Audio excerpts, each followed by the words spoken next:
What up, people of the world? Special Caesar and friends coming at you with some sweet tabletop cosmic horror. Welcome everyone to our first Call of Cthulhu campaign. I'm super stoked to be your keeper this evening for both the audience at home and of course for my wayward band of woe-begotten investigators.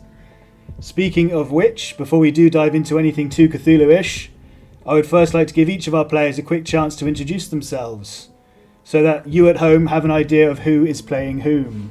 Starting with, if we'll go in the bottom order, Dwayne. Can you please introduce yourself and tell us who you'll be playing tonight? Sure. Hi, I'm Dwayne, and I'll be playing Guy Fontaine. He's a young and eager journalist who works for the Arkham Gazette in Arkham, Massachusetts. Lovely, thank you very much. Kev, can you tell us about your Enforcer agent? Yeah. Oh, I'm Kev, and I'll be playing Abraham Lincoln, who is an Enforcer agent from New York, and I shall be butchering the American accent.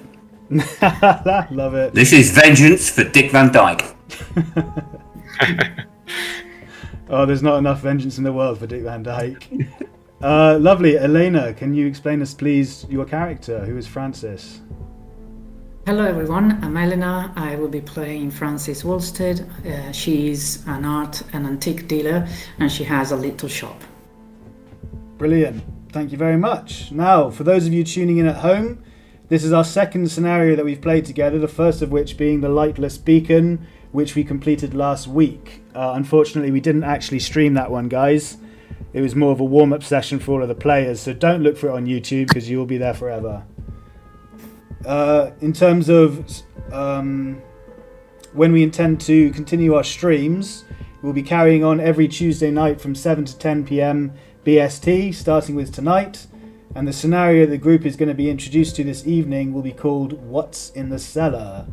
I'm super excited to be seeing how the investigators get on with it. So, in terms of announcements, tonight I've been asked for a hard cut-off. We'll be ending at 10 p.m. on the dot, regardless of circumstance of the scenario. I just want to remind you all of that. And finally, can I ask all of the investigators to take 1/5 of their current sanity and remove it, and then get that number and write it down as the indefinite insanity buffer. You don't mean remove it, do you? You just mean make a note of it. Make a note of what the number is after you've removed 1/5 of your current sanity. And for people wondering at home, there's a rule in Call of Cthulhu where if you lose 1/5 of your sanity in one adventure, you become indefinitely insane, which is a bad thing to happen, in case you were wondering. All done? All set. Yes. Brilliant. So if that's all the announcements and questions that we have, without further ado, I humbly present our first ever episode of Call of Cthulhu. Following a narrow escape from Beacon Island, our investigators were acquiesced by the Bureau of Investigation to help them with a case concerning a murder mystery. You're each given a newspaper during a briefing. Who would like to read the newspaper handout for us? Dwayne, would you like to read it for us, please? Okay. Grisly Whitehall murder. Prominent New York attorney Arthur Blackwood was arrested yesterday and charged with the murder of his wife, Rosemary. Mr. Blackwood was discovered wandering the countryside near his family vacation cabin located in Whitehall, New York. It is reported that Mr. Blackwood was disorientated and covered in blood. On arrival, the local sheriff discovered evidence of the heinous murder of Mrs. Blackwood, despite the disappearance of her body. When questioned about his wife's whereabouts, Mr. Blackwood was unable to respond. Lovely, thank you. Oops, someone got overexcited and posted her shop, the village church. That's fine, no worries. I didn't mean to. I just clicked on the wrong button. Sorry. Cool, we've got a premature shot, guys. Yeah. So yeah, having been given a quick briefing on the situation, the group now find themselves en route to New York to meet with one Joseph Klein, with an assigned agent from the Bureau, assigned agent Guardian from the Bureau. So Kev, could you please describe what your character now looks like for us, please? What does Abraham Lincoln look like? Well, I'm not that tall and I don't have a big hat for a start. So what I look like is I'm a tall, dark guy. I've got short cropped hair, heavy build, and always wear a heavy brown leather coat with sturdy clothes, strong boots, and brown leather gloves. And a fedora. And a fedora perched lightly on top. Perfect, thank you. Of course. And what does he see when he looks at Guy? Dwayne. He sees a young man of 22 who stands a hefty 6 feet tall, of medium weight, with sandy hair, green eyes, and a light complexion. And of course, always with his journalist notepad at the ready. Perfect, thank you. And then finally with him is a lady, Frances. What do you look like? Frances looks, she's in her mid-20s, short dark hair. It's the 1920s, so the style of her hair is the usual style that was at that time. So short hair and curly. And she always likes her cigarettes. She is quite tall and thin. And she does have a look of, very friendly but distant in a way. Brilliant, thank you very much. So is there anything that you'd like to discuss as like a new group before beginning in the car en route to the New York office of Joseph Klein? Is there anything any of the characters would like to say to each other by way of an introductory message or anything at all? No? Okay, no problem. As you enter sorry, yeah? No, I was laughing because of what you said. But what do you mean? It's just we read this newspaper. We're in the car all together, or Yes, are we getting there? you're all in the car. You've been sent to the law offices of Joseph Klein after being briefed with that newspaper. So you look upon the breathtaking view of the New York skyline, and Klein bids you welcome and gestures you to take a seat. And this is Joseph Klein.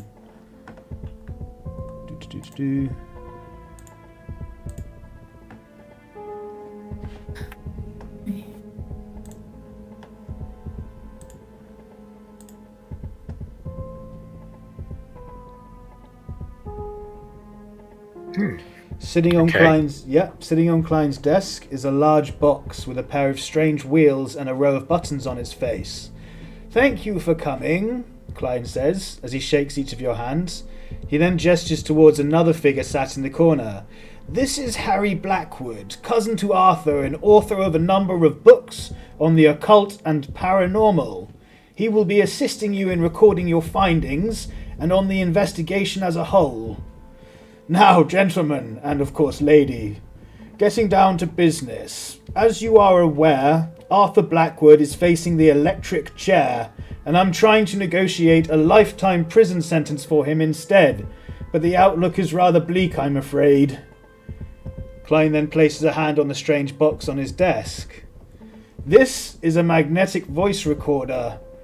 I use it to record conversations with defendants so you can hear their exact statements in their own words. These are brand new and the company that makes them is a client of ours, so we got access to this prototype." Klein presses a button and says, "Arthur has a message for you."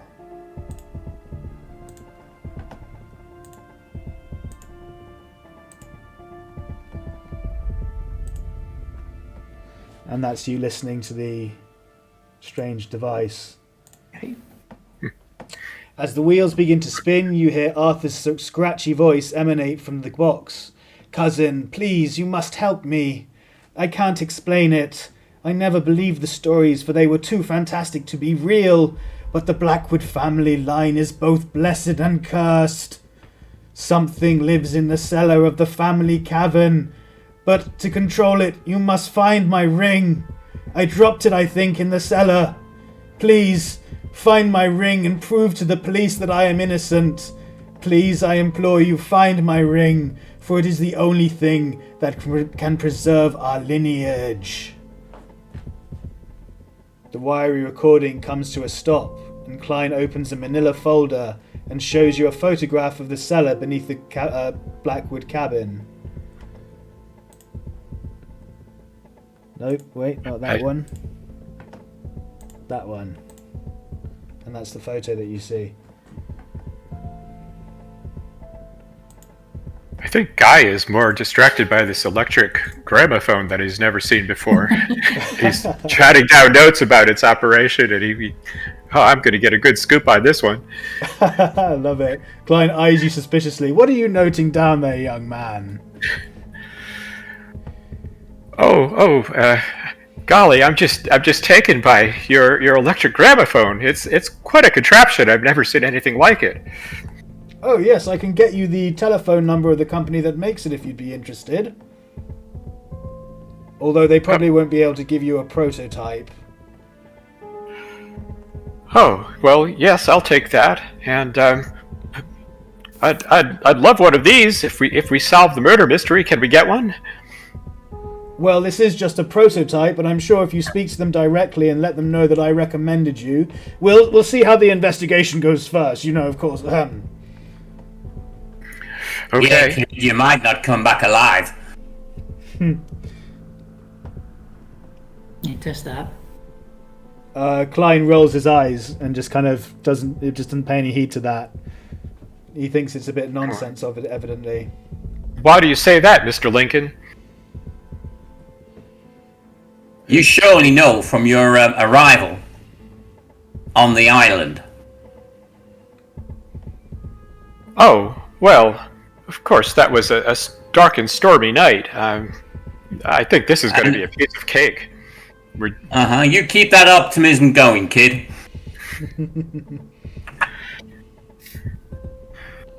Francis, do you agree with me?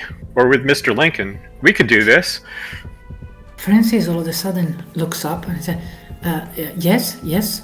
What? But of course I agree with you, sure. Okay, so... And she clearly looked like she was... It seems you've been outvoted 2-1, Mr. Lincoln. Oh, I ain't saying I'm going, kid. I'm just telling you. These things don't end well very often. But with that kind of attitude, I can see why. Okay, so the photograph shows dark earthen walls lined with shelves and a white floor of crushed shells and gravel. A large amount of blood is splattered across the floor.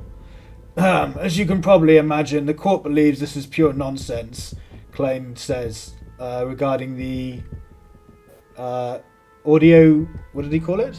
Sorry, I've lost the magnetic voice recorder. Regarding the magnetic voice recorder. Poor Arthur has been under incredible stress over the last few years, so they think he eventually snapped and butchered his wife, you see. Klein then sighs before giving you a key to the cabin and a letter granting you access to the property. Should the local authorities want to know why you are there, this can be presented to them to give you clearance. It is only because I still love and respect Arthur as an academic that I am even entertaining his request to have you search the cellar for anything to clear his name.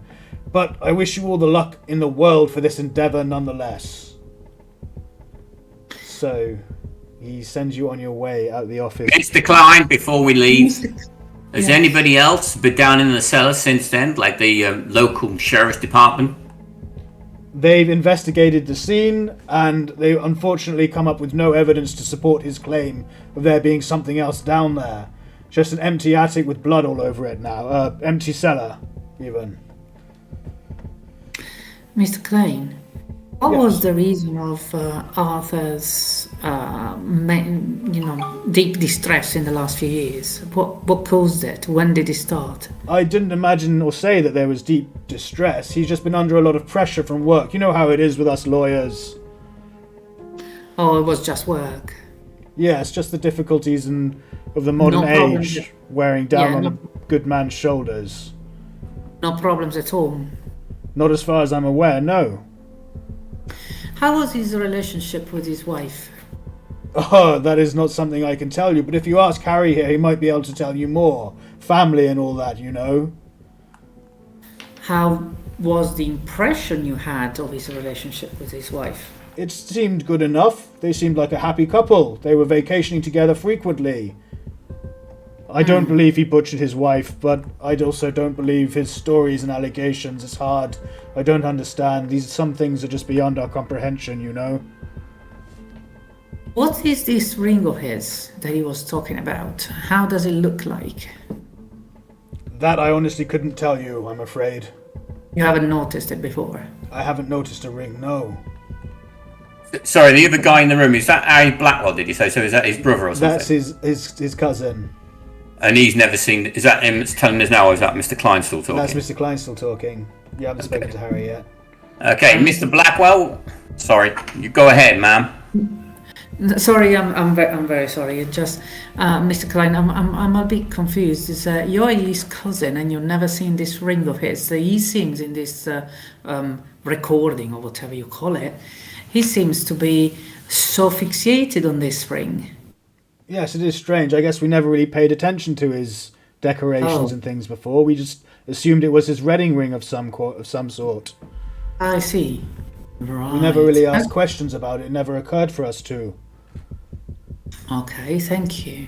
And what about this, the family curse and blessing that he's talking about? I've never heard anything about it. Sorry, I'm Harry Blackwood. It's nice to meet you.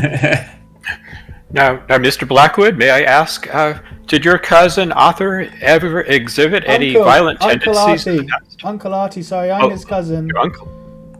Yes. Did he ever exhibit any violent tendencies in the past? And please answer as honestly now. No, he was a gentle soul. I swear by it, he was the gentlest, kindest man you'd ever meet. A role model for many, I'd say. Well, then I think we owe this man a fair investigation. Yes. Yeah, sure. What else can you tell us about the family and the family home? What else are you asking? It's a cabin that we use in Whitehall, Washington Country. It was owned specifically by Arthur and his wife Rose. They were vacationing in their summer cabin. That's all I know, as much as you. I just want to get my uncle liberated. And also, there might be a good story in it as well. I write for the occult, you know. And you know nothing about this family curse or blessing? Never heard a single person in our family talk about it at all. No one's mentioned it to me ever. Why? Does he have any... Is it something you come across every day? Is there, I'm asking the questions here, son. Does he have any other places where he might keep a diary or documentation or anything like that? What, local townhouse or something? The cabin? Not that I'm aware of, no, apart from his offices. Or his home, but I honestly can't tell you where that is. We're not that close, you know. Uh-huh. Then why are you here? Just to pick up some trashy story? No, as you said in the recording, he was begging me. It's this or death. It's life or death situation. Would you, just because you weren't close to your uncle, ignore a plea for their life for you? Come on, get real, man. Uh-huh. Mr. Klein, do you know of any other place he's got in New York where we can go and have a look at, maybe see if he's got any diaries that might give us insight into his mental state? I'm terribly sorry, but I'm not at liberty to discuss that sort of information with you. I understand, but it's policy of our business to not give out home residency addresses to people. Okay, when we leave, can I go and have a look up somewhere like that as a bureau agent to see if I've got his residence anywhere? You can, but I'm going to cut you off there as keeper and just say it's a dead end. If you let me get to the next part, you basically set straight out from Klein's office and go straight to the Blackwood cabin. Everything you need is at the cabin from that point forward. So okay. It's quite a contained, and I don't want you guys going off on like loose tangents as you seem to be doing at the moment. So I'm going to rule in as keeper and say you all set out in the car, and having set out from Klein's office and reached the picturesque Blackwood cabin in the woods, You search the main rooms, but you find nothing of interest or relevance. Whoa, Kincaid! As soon as I arrive there, I'm gonna go into the boot of my car and pull out my Tommy gun. I thought that was coming. Yes, fine. Get to the boot of your car. Do you guys react at all to seeing this agent that you've just met go to the boot of the car and pull out a Tommy gun from the back? Oh, yes. Yeah. Look at it. Look at him. Look at it again. Take my cigarettes out. Take one of those long cigarettes they used at that time, and the lighter, and I just light a cigarette, and I have a very good smoke, thinking of what is that? My little 32 revolver is feeling a bit inadequate right now. Size not everything, son. It's how you use it. Don't you worry.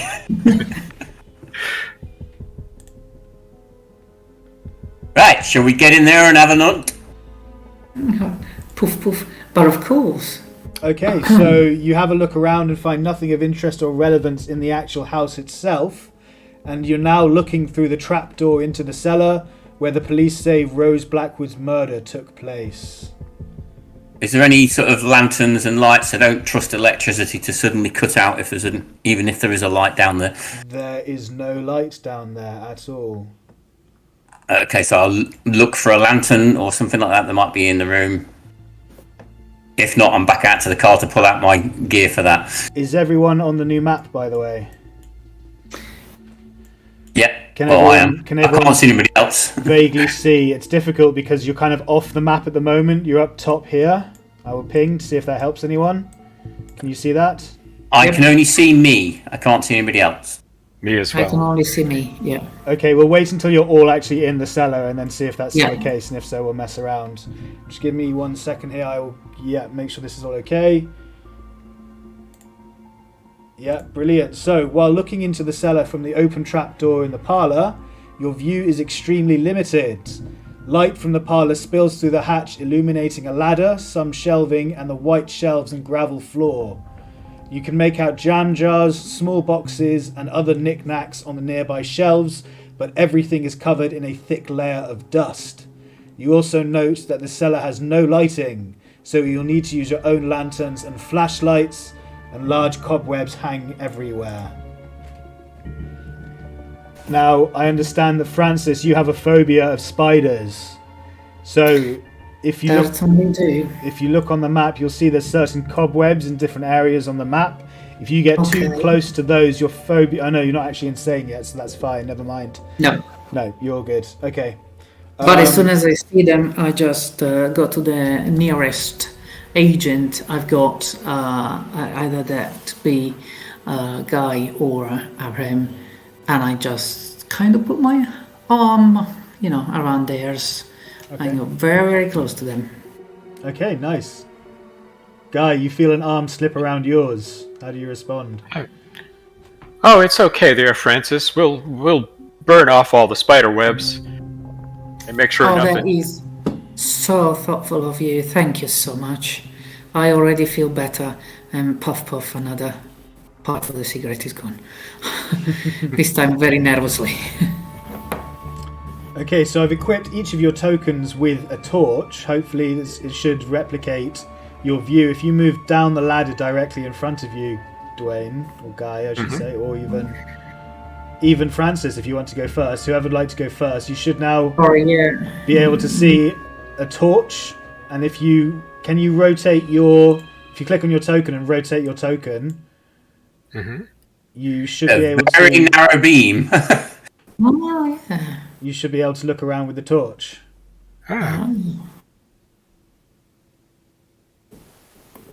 Okay. So we haven't got any lanterns that would give us a wider beam of light than that. I just assumed you'd have flashlights, so I've given you all a flashlight. Okay. I'm experimenting with the rotation. Can everyone see each other as well now? No. Nope. So you can't see Guy if you look at Guy, and you can't see Harry Blackwood and... No. Okay, that I don't know why is doing that.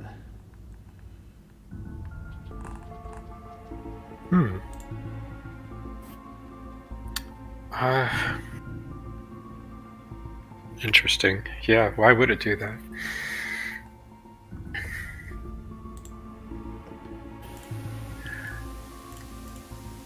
So are you all plonked down here on the... I don't know if you can see me pinging everyone's it. on the token layer. Yeah, I can see you pinging it. You should be... I'm going to move your character to where... Now you're inside the... Now you're in the cellar. Ah, okay. That was above the cellar where you were.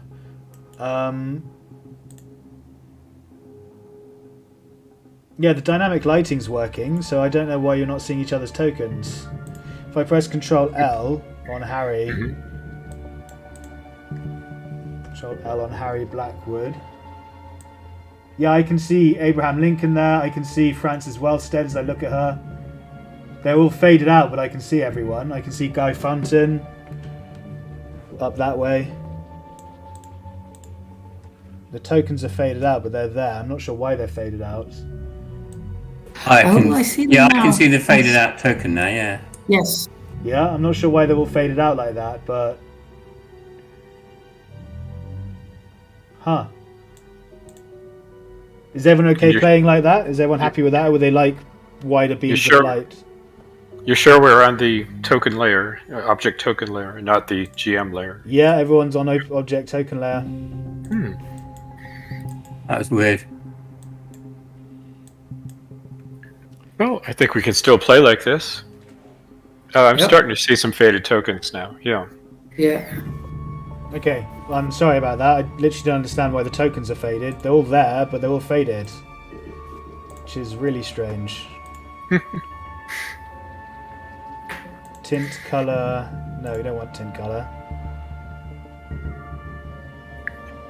Maybe it has something to do with the angle of the lighting that you set for us. I don't know.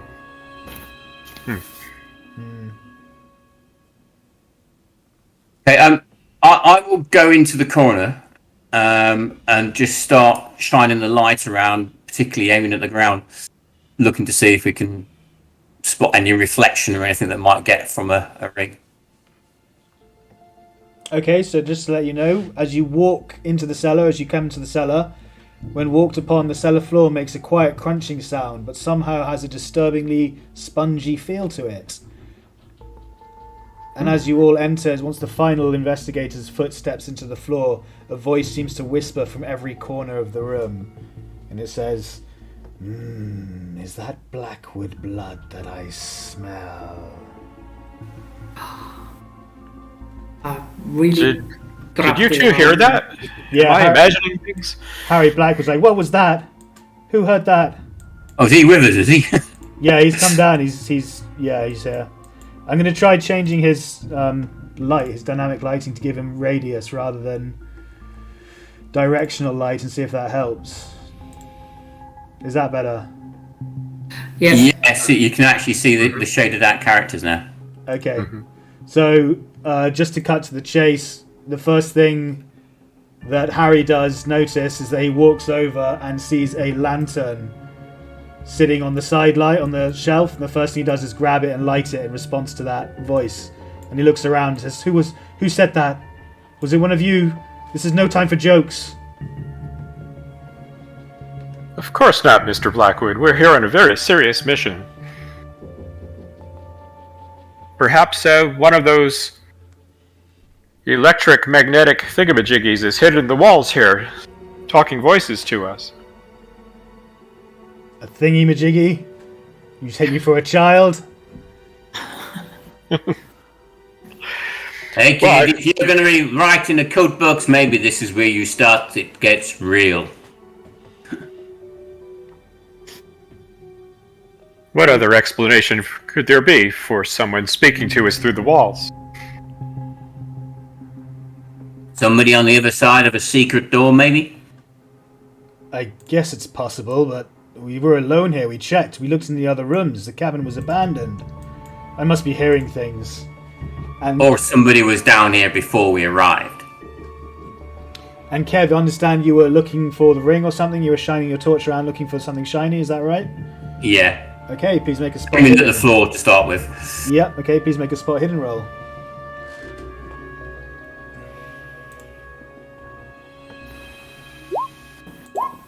Ooh, a hard success. Very nice.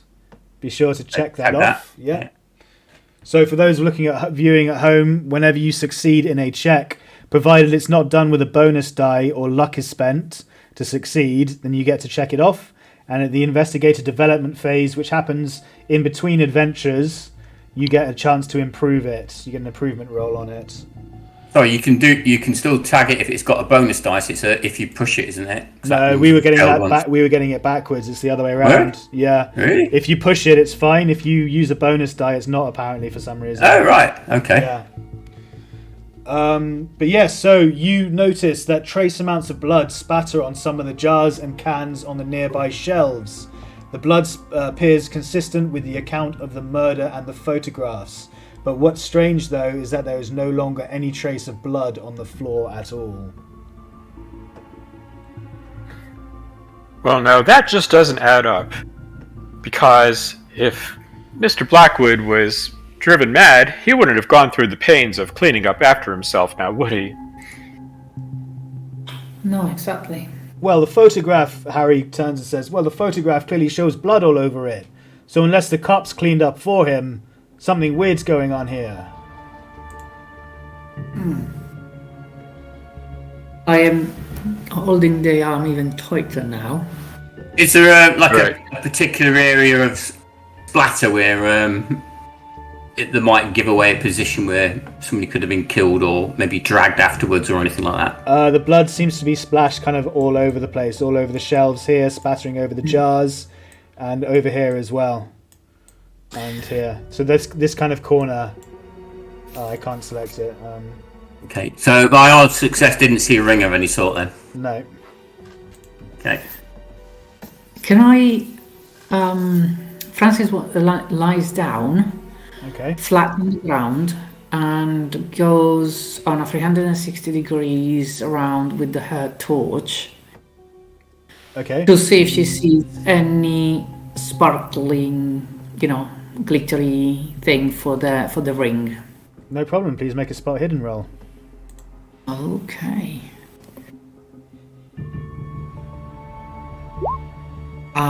She sees absolutely nothing. Lots of dust, probably. That is correct. So you recognise the cellar from the photograph shown to you by Joseph Klein as the room in which the murder allegedly took place. The ceiling is low, being only 7 foot high, and the cellar is large and seems to be L-shaped in an area. The walls are lined with shelves storing canned and jarred food, with small piles of junk stored on the floor and against the walls. A ladder is bolted to the wall to allow access to and from the parlour. There are no other exits from the cellar, so obviously the ladder is here that you came down. That's all you've noticed with your spot hidden. You said that the place was covered in thick layers of dust. Is there any areas of the shelving or anything like that where the dust has been disturbed? Yeah, there seem to be a few areas where the dust is less settled.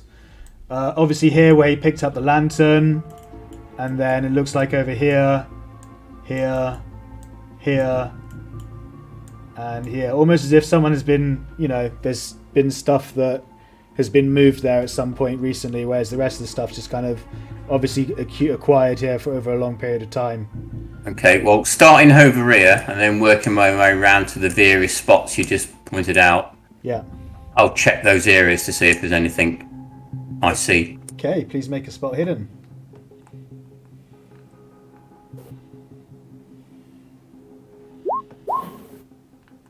Nope, you don't see anything, unfortunately. Nothing out of the ordinary. Okay. Yeah, another spot hidden, please. Hey, you want me to carry on doing for each one? That wasn't just one for yeah, for each one, yeah. It's kind of a find and seek and, Okay, so you got a success. Where are you looking, sorry, here or here? Where was the spot? So it was this one over here, wasn't there? That was Yeah. done. Then you said there was one here? Yeah. Is that the one where he just took the lantern from there? Yeah, that's the one you just took the lantern from. Okay, where's the next one? Here and here. I'll check this one to start with. That's where I am at the moment. Okay.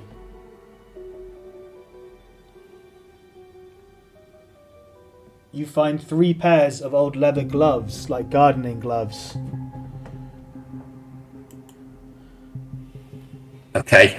He shows no interest in gardening gloves.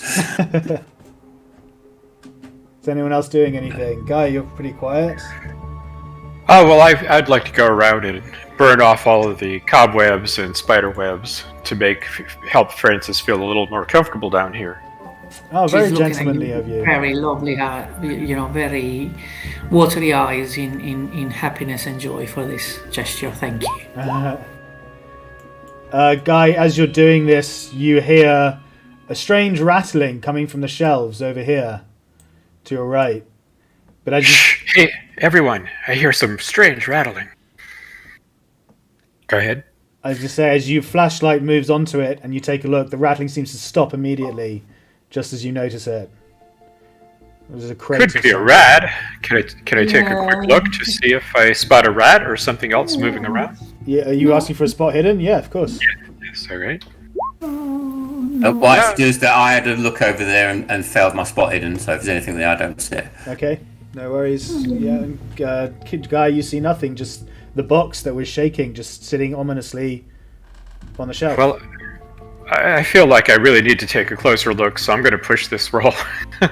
Okay. Can you please explain how you're pushing it? Yeah. Yeah, I'm just going to move a few of the items out of the way to see if I can look deeper into the shelf. Because there's got to be something there if I'm hearing something moving. Okay, please push spot hidden roll. All right.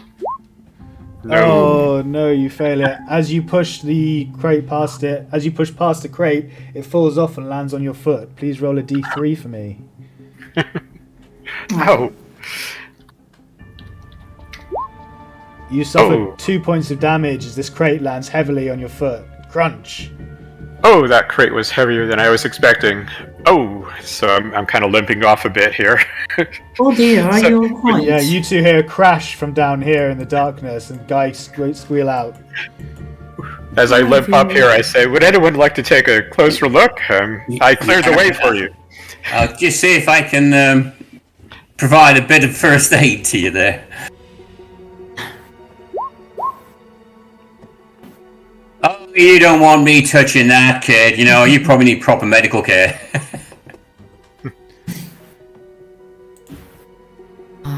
Would anyone else like to make a first aid roll, considering two Yes, people? I'm very concerned. Two people can work on it at the same time. Yeah, my foot is swelling up fast here. I could use some first aid, or I may have to leave the scene. Do you want, just separately, or was it like a assistance roll? It's just a regular first aid roll.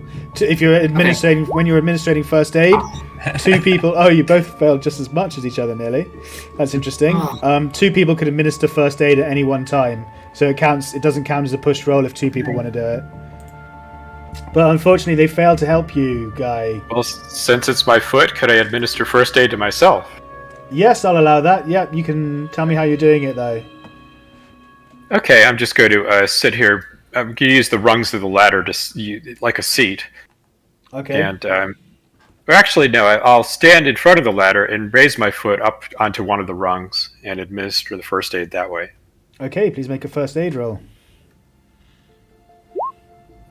Yeah. Very nice. Be sure to get check. back a point. Yep, you get back Alright, 1 check. point, and please take that off as a success. And Okay. also, while you're there bending over on the ladder, please make a spot hidden for me. Ah. No? Nope. You just focusing on your foot entirely. Absolutely. But you got the success, so it's a good thing, yeah. Okay, well that feels better. Okay, now you're sorted, kid. I think we should check this place to see if we can find any hidden compartments. Because if you're hearing noises and Harry over there is hearing voices, then there could be somebody hidden away down here. Well, it was probably just a rodent of some kind. I don't know. I was never able to spot it. Yeah, better safe than sorry, though, I think. So I'm going to basically walk around shining my torches and looking for anything that might indicate, like, I don't know, moved shelving or scrapes on the floor or anything like that that might indicate where a door might be. Okay. And you just kind of give me an area that you're searching in, though. I can't obviously cover the entire basement in one. Okay. Well, I'll start down here and I'll work my way up. Okay, please make a spot hidden roll.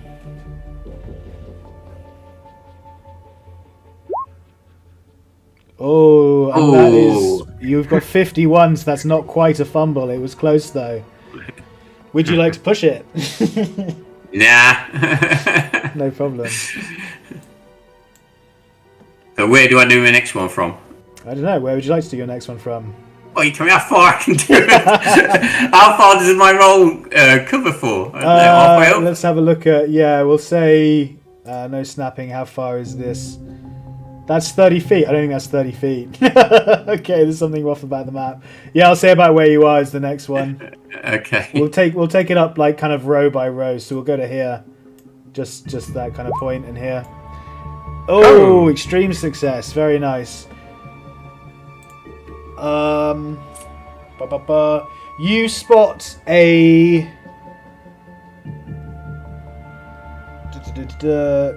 Yes, as you're twirling around looking in this area, your flashlight glints a reflection of something down here. And as you turn towards it, your flashlight gleams and you move over and find a cavalry saber sitting on the shelf behind an old box that caught the glint of your flashlight. Okay, I'll pull that out. Hey, look at this old thing. Is it in good nick, poor nick? It's in pretty good condition. If you'd like to use it as a weapon, it does 1d8 plus your damage bonus. Anybody want this thing? Hey, cool, an old sword! I didn't know Uncle Arthur had such good taste.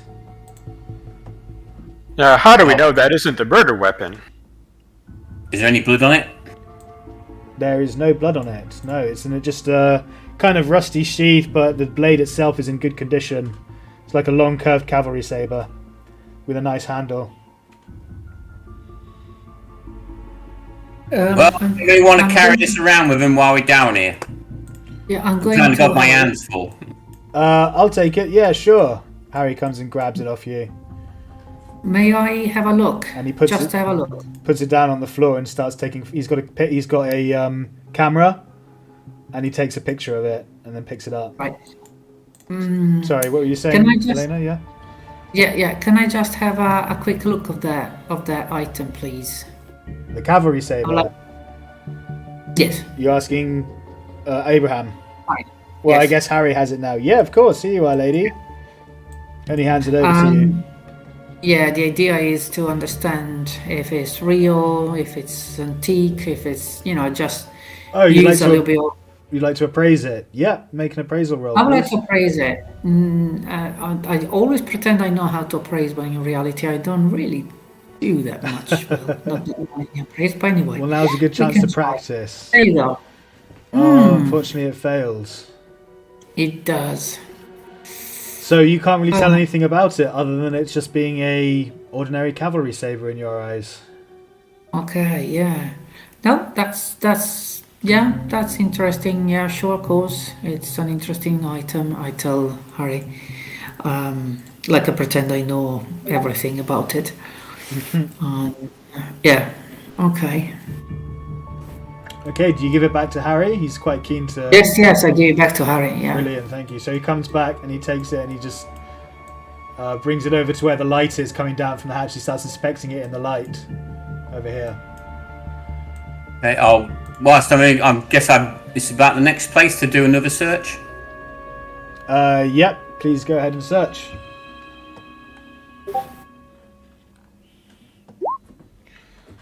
Oh, That is a fumble. that is a fumble. So- I see nothing. You trip and clock your head on the shelf as you go down. Please roll a d3 for me.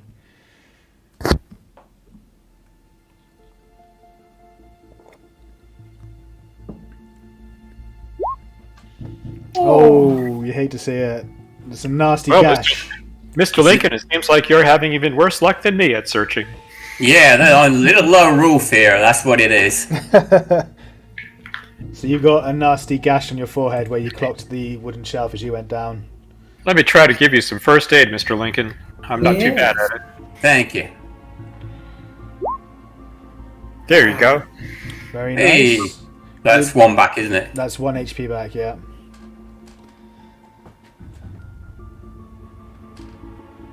So, what kind of flooring is this, anyhow? This looks very strange to me. I've never walked on crunchy basement flooring before.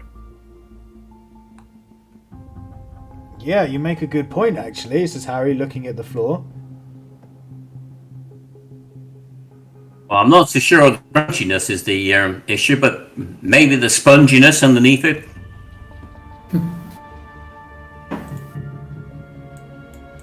Let's hold our light really close to it and see if we can notice anything unusual about it.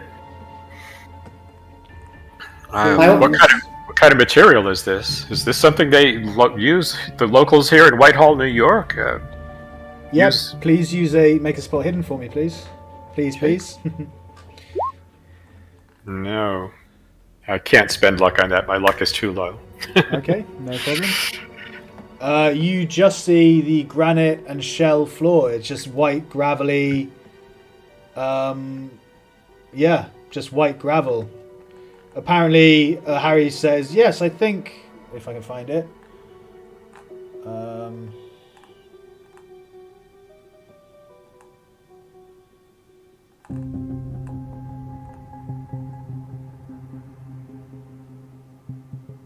Yes, apparently old cottages like these used to have them for draining moisture. The gravel and seashells help keep it dry inside. I'm not sure why it's so spongy though, and he jumps up and down on it a couple of times. Okay, I'll come over here. When I was searching here, did I see this baseball bat that's up here? Or any other long, strong implement that I could drag through the gravel? You can make a spot hidden, yeah. Probably kill myself trying to do spot hidden at this rate. I know, it's just like... I'm going to give it to you anyway because you specifically asked for it. Yes, you see a baseball bat here. It's just a standard old, bit dented, bit kind of chipped kid's Well, I'll kind bat. of push it into the ground and drag it, making a scrape along the ground from one side across to the other to see if I can get disturb it and maybe find a pool of blood or whatever underneath it. Okay. Let me just think here for a second. Make a luck roll for me. That's my worst one. Yeah, you just create a dent in the floor, and you're just like scraping a baseball bat along a beach. Nothing fancy happens. You just make an inch-long dent in it. Okay, guys, got no more ideas. What about you? Well, I'm down here. Sorry. Yeah. Sorry, I am down here. Yeah. And I would like to have a look at the corners, there, and there, to see if I find any hidden doors from where there could be another room where that voice came from. Maybe there was, like we saw earlier, a megaphone or some kind of recorder. Okay. So I will try there. Please make a Then spot there. hidden. Yeah, please make a spot hidden. Yeah. Okay, not my best. Yes. Very nice. Please mark it off as a success in your journal. And you find...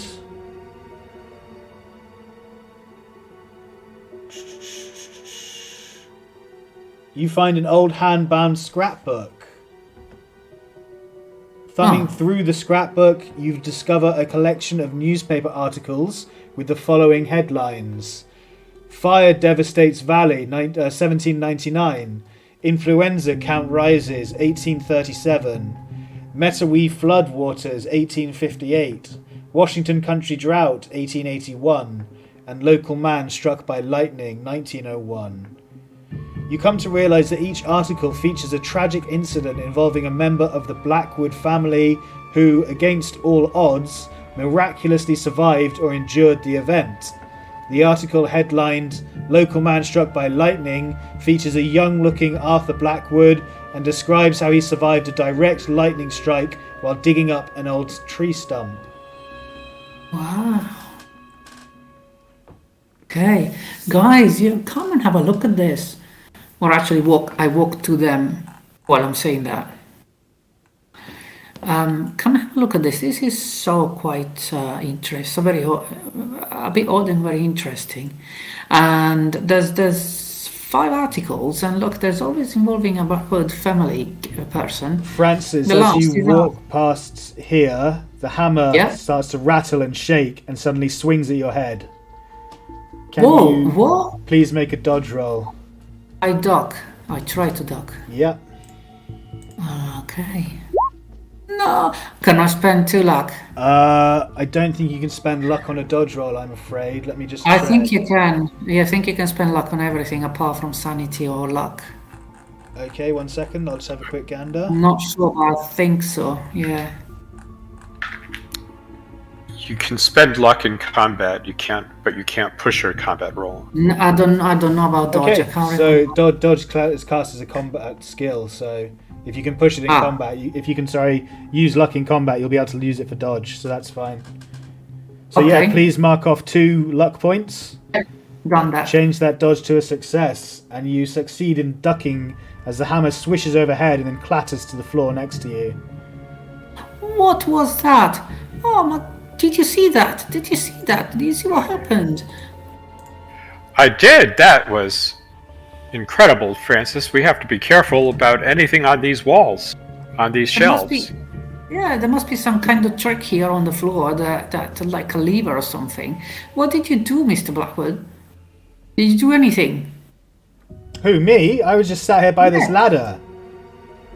By the way, guys, I've noticed something weird about it. He was leaning against the ladder and his foot clunked against the bottom. And he's noticed that it extends down into the crushed shell and gravel floor instead of resting on top of it like a normal ladder would. He seems to think there's something below the gravel. Okay. Well, I'll come over and help. Let's lift this ladder off of here and see what we can uncover. Maybe dig down. I'll pass him the baseball bat to scrape out. Is this all we got? Can't we look around, guys? There's a shed in here. Surely we can find something better than a baseball bat. And he begins reluctantly scraping at the... No, you go ahead and start looking, kid. And while we carry on doing this, just mind flying hammers. No, he takes the baseball bat from you and just starts digging here reluctantly. Guy, did you say you were trying to pry the ladder off? Right, we'll try to lift the legs of the ladder out of the cellar floor so that it will kind of uncover whatever hole has been dug there. Please make a strength check. Okay. Yes. Well, you succeed and you manage to... You pull on the ladder, but it is bolted firmly in place. All that happens is it rattles and nothing actually occurs. Well, they've really anchored it down there. Let's just try scraping away this loose gravel to see how deep it goes and what might be down there. While the men are having fun with that, because I'm really, really stupid, and I'm going next to the hammer that just passed by my head. Okay. And yeah, I'm looking at it very, like, I'm gonna understand you kind of look. So I go next to it and I just say, Blackwood. Okay. Nothing happens. Yeah. Blackwood's right here, Francis. Harry goes, what? You calling me? No, I was just reading out loud, sorry. Ah. Carry on, have fun. He goes back to miserably scraping away at the shells beneath the ladder. As he looks so miserable, I'll glance around, risking knocking myself out. See if I can see a shovel or anything. Please make a spot hidden.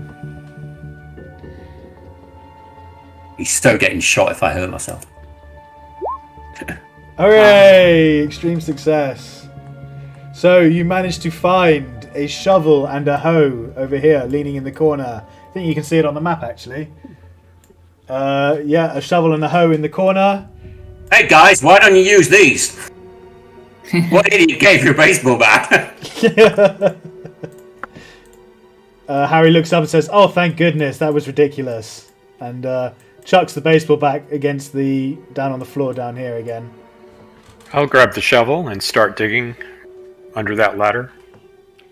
While they're doing that, can I go and investigate that corner? Because I'm still convinced there is a secret door or something. Yeah, that's fine. Please make a spot hidden again. It's gone well once. I don't think it will go well again. Oh, yes! Very nice. Another success. So, getting back to you in a second, Guy, of digging up the floor, I'll just do Elena quickly first. Sure. So, Francis, you find a mouldy box containing old photographs, drawings, and journals. Looking through these items reveals the following. A small painting depicting a stern-looking man in Puritan clothing with an ostentatious black jeweled ring on one of his fingers that immediately catches the eye. On the back of the painting is written Wizard Milton Blackwood. The portrait's eyes seem unnervingly to watch you, as if the man in the painting were looking deep into your soul. Please, can you make a sanity roll? There's something uneery about the painting. Sure. Yes! Oh, very nice. So you don't suffer any sanity loss at all. Very good. So you shrug it off. You think it must be seeing something. Nothing. Just weird darkness and shadows in a dark cellar, and it's creepy down here. But I do comment it out loud. This is a bit of an odd picture. This guy seems like he's looking right at me, but it's just a picture. So do you say that loud enough for these guys to hear you? Sorry, or are you whispering to yourself? Say out loud. Okay. Harry. Yeah, there's loads of those kind of pictures out in the mall. Harry's going to look up. Come and have a look. He'll say, "Oh, hey, that's Uncle Artie. I didn't know he had such fine artwork down here. And look, that's the ring that we're looking for. See? I don't know why I didn't remember it before, but yeah, that's what you're talking about. That's what you wanted, right? It's weird now that I think about it. It's like some dark fog had settled over my mind when I tried to think about the ring before, but now that I see it, it's plain as day. I could have described that easily to you guys." So Francis is thinking Well, about it. better late than never, I suppose. So, Francis, you also find... Hang on 1 minute. You saying that's Uncle Artie, but it's supposed to be some old guy that's long dead? Oh no, sorry, I'm thinking of my great-great-grandfather, not Uncle Artie. I meant to say my great-great-grandpa, Milton. Yeah, it does say Milton here on the picture, doesn't it? Yeah, that's my mistake. So I say aloud, it does say Milton here on the picture. Yeah, that's my bad. Harry shouldn't have said that. He's delirious. Must be from all that digging with a baseball bat. He's just dehydrated. Okay, so you also find a handwritten journal dated 1725. Please make your language is English, isn't it? Your first language, Francis? Yeah. Please make an English roll in order to read the archaic script of the 1725 journal. Guy, coming back to you, you're digging up the floor, right? Correct. So moments after you begin digging, we're talking like within a couple of shovel loads, you unearth a hidden layer of crushed and unrecognizable bones. Yeah, that ain't creepy at all. Hey, everyone. They're using bones to anchor this ladder down. Is anybody good with biology? What kind of bones are these? Oh, Francis, that is a fumble.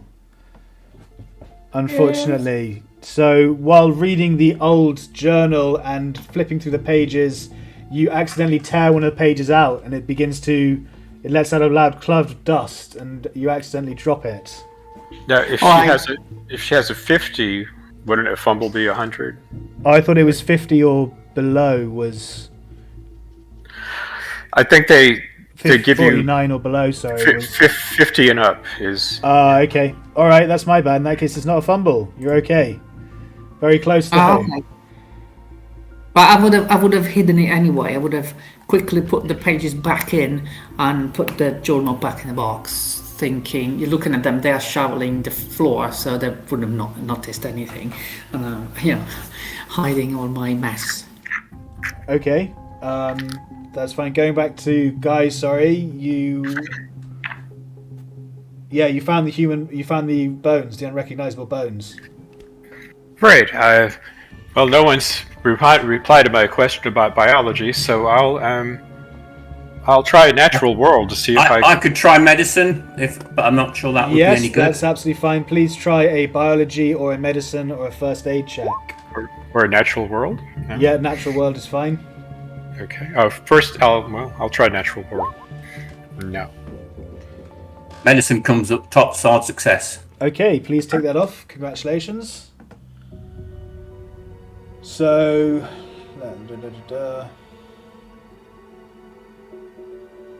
yes, you clearly identify them as bits of human skeleton, but upon this recognition, you suddenly realize it's not just at the bottom of the ladder that the bones are strewn amongst, it's all amongst the floor and everywhere amongst the floor of the gravel. Please make a sanity roll as you comprehend this.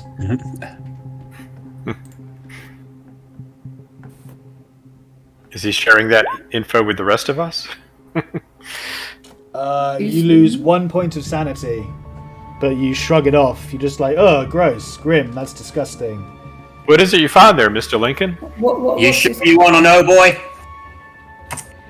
Of course, this is an investigation, and I'm an investigative reporter. Yeah, Harry takes a picture of it in your hands. Okay, you're walking on the bones of the dead. What? Oh, dear me. And I jump on the benches that are Very nice. all around the area, and put my feet up. What? Oh, Mr. Blackwell, does your family make an habit of burying their secrets? I'm completely at a loss. I don't know what to say. This is too much. And he sits down in the corner, a bit overwhelmed with it all. Does the ladder continue to go down into the passage? It's kind of gone. You've dug up where it goes down into, and now the bottom is kind of on a floor. It is hard-packed limestone floor beneath the layers of shell and bone. So the ladder runs down to that and hovers just above that. So you've dug down to it. So, guys, I'm just wondering, and I'm looking at the ladder, really, really disturbed on this thought. I'm just thinking, would it mean then that we have a very, very thick layer of bones that go around the ladder? So, I mean, it's all over the floor, but I mean, can I tell by as I got an armed successor, can I tell, is it all Blackwell's a serial killer and there's like 100 people he's murdered and put in there, or is it like 50 generations of Blackwells or other people? Oh, you can't really tell, but digging up from here, there's definitely fragments of human bone. You can't tell how many might be more, if there's more or not, but you get the impression. Are they different ages? I mean, are some of them really old and some of them not very old? Yeah, they're all bleached and it's bone skeleton, so it's not like, it's obviously been a while. So, Mr. Lincoln, how many dead people are we walking on here? Am I able to hazard even a guess? Yeah, at this current moment, you're not sure. Harry says, maybe we should dig more. We'll find more down there, surely, right? Dig where? This isn't looking good for your uncle. I know, that's why we need to get to the bottom of it, literally. Well, you're the occultist, Mr. Blackwood. Tell us where to dig. Where do you sense some evil juju? Evil voodoo. Did you say voodoo or juju? Juju. Juju's even better, I love it. Frances, do you tell the others about the journal that you found? Is that what you were trying to do? Yeah, no, I definitely would tell the others about the journal I found, but in the meantime, can I just try to understand what kind of ritual occult thing there is going on here? So I have a cult as well. Understand what, sorry? If there's a cult behind this, did you say? Yeah, what kind of a cult or ritual there is going on here? You don't really know. You can't tell for certain at the moment because you haven't uncovered enough evidence to even suggest there's an occult thing. All you know is there are bones here. So yeah, so don't I remember anything from what I know or I studied or I heard from my clients with all their antiquities and all their... Please make an education roll. Okay. It's a no roll. What are you? Yeah. Normal success. Okay, let me find something here for you.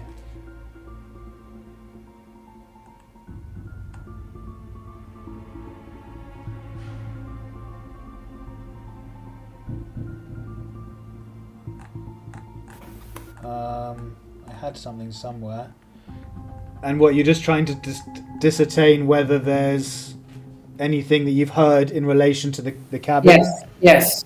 Yeah. By one of my clients or I've read in an article, because obviously I'm interested in all that is antiques, objects, and their cult around it.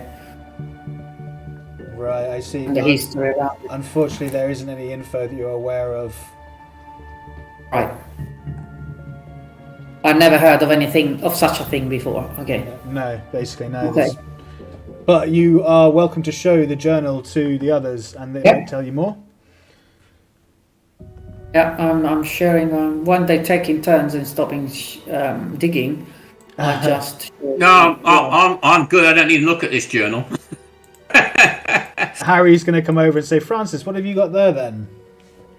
Well, I've got this and this and this, and I'm passing the sheets and then taking them back when he's done everything.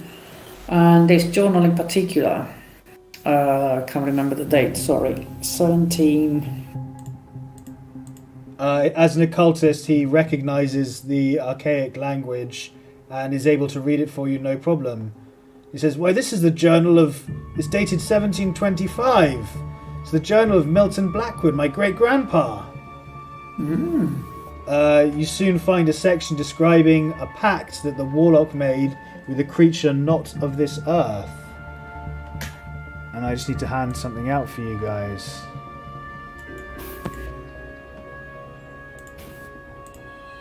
That is the journal page that you found.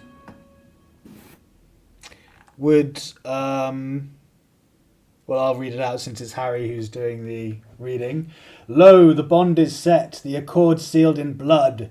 Wealth and good fortune shall forever flow through the backward bloodline. The price is Christian blood that has been defiled through Sabbat rites. And then there's a scrap of paper that falls out of the journal. And it floats to the floor in front of you, Guy. Oh, I'll pick it up and read it. Okay, Or can look I at get it. a English roll, please, to read again the archaic writing? Okay. Oh, I'm not very good with my own language. No, I'll hand it off. Could anyone make sense of this, please? Right, okay, I'll have a look. Do you want to roll from me as well? Yes, please. Yeah, if you will just read your English language again. Oh, sorry. Yeah, that was education. But lovely, you got it. You got your own language. Please take that off. Again, you'll be improving that. Where is hopefully. language? Middle of... Oh, yeah, own, isn't it? Yeah, okay, Yeah, I've got it's it. own, which is whatever that is. So you managed to read aloud the note which slips out of the journal. Oh dear. Please, can you go ahead and read this aloud for us? Sure, just give me a second because I have to zoom in. It's Okay. too small. No rush. Francis, if you scroll down, you can read it in plain text. Yeah, rather than... I'm doing that. But I need to enlarge it. Under the very ground I have bound the demon to the Blackwood bloodline. As long as a true Blackwood kin wears the ring, the creature will remain trapped and its gift of good fortune will remain unfainted. Let this ring never leave your finger. Let it pass from hair to hair on the deathbed. Never let the creature out, for its hate is unbounded and its desire to see the extinction of the Blackwood name. So there you go, guys. that's the hammer that passed me by. This guy, when he hears the name Blackwood, goes cuckoo. Harry's thinking out loud Harry's then. just in disbelief. Harry stood there in shock and just can't believe what he's hearing. Mr. Blackwood, I'm not even sure that it's safe for you to stay here at this point. I must help my uncle. We must get to the bottom of this. Regardless, I cannot leave Are you now. sure? Yes, I'm certain. We must help him. This is something beyond me.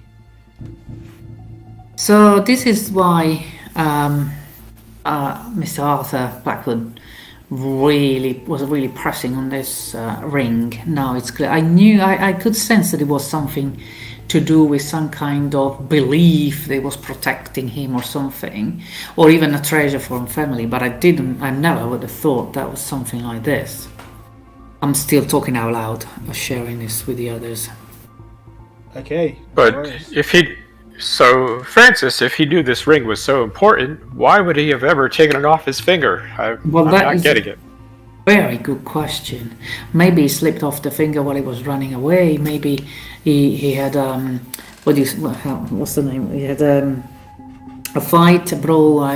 Just he was trying to get away from something, and the other person grabbed it. Or yeah, it's a good question. Perhaps something that we could ask him. But if I remember correctly from the article, he doesn't remember much. So I'm not sure he does know. Mr. Blackwood, sir, Harry, so I think you might be safer upstairs until we find this ring, and then you can wear it, and everyone will be safe, if I understand this correctly. Well, we have to find this ring right now, then. Are you sure you want me to leave you? I'm not sure. I must carry on photographing and evidencing everything. We can't be sure. Sorry. Aren't you making this creature angry at you, and the rest of us are being put in harm's way because of it? Okay, I see your point. I can stay upstairs if you'd prefer. But, Mr. Fontaine, this hammer just flew against me, and I am not a Blackwood. So in the darkness over here, you hear something else rattling against the shelves. Well, everyone dark. Well, I'm thinking that maybe it's just lashing out because of Mr. Blackwood's presence here, but I could be wrong. Why would the hammer come towards me here rather than him there? So I'm just thinking either. You just happen to be in the way. I just thought it was the opposite way that Mr. Blackwood was. She's thinking out loud again, and or it's because I have pronounced his name with the evidence in my hands, or I put my feet, because I was here at that point. Put my feet where I shouldn't have. Is it getting colder or is it just me? Harry seems to start shivering. The air feels like it's getting colder down here. Are we feeling it? Okay, kid, look, we've got a choice here. We either get the heck out of here, come back with the sheriff's department and pick up all these bones. Yep. Or we carry on digging. Which do you want to go for? I like the first one. Guy, in response to your question, you can feel that the ambient temperature seems to be dropping. Harry, in response to Abraham Lincoln, says, I'd quite like that. I really want to get to the bottom of this and free my uncle from the police. If we leave now, we'll come short of anything. I must stay here and search, even if it means putting my life at risk. I agree with Mr. Blackwood. We shouldn't give up on this just yet. I mean, the police have proven that they've already convicted Arthur Blackwood. We're his only chance. Yeah, thank you, Guy. Yeah, you're making an assumption here, kid. How do you know he didn't kill him? He's got to sacrifice Christian blood. Don't talk about my uncle that way. Don't talk about my uncle like that. He didn't do it. I'm gonna prove it. I'm gonna prove it even if I have to dig up this place with my bare hands. And he falls to his knee and starts digging up with his hands, and all the shells start cutting into his hands. And I'll help you there, Mr. Blackwood. Let me help you with my shovel. Thank you. Yes, thank you. In the meantime, Frances had jumped off her bench and she went up the ladder halfway through. The moment that everyone decided to stay here, she just sighed. Oh, I can't believe it.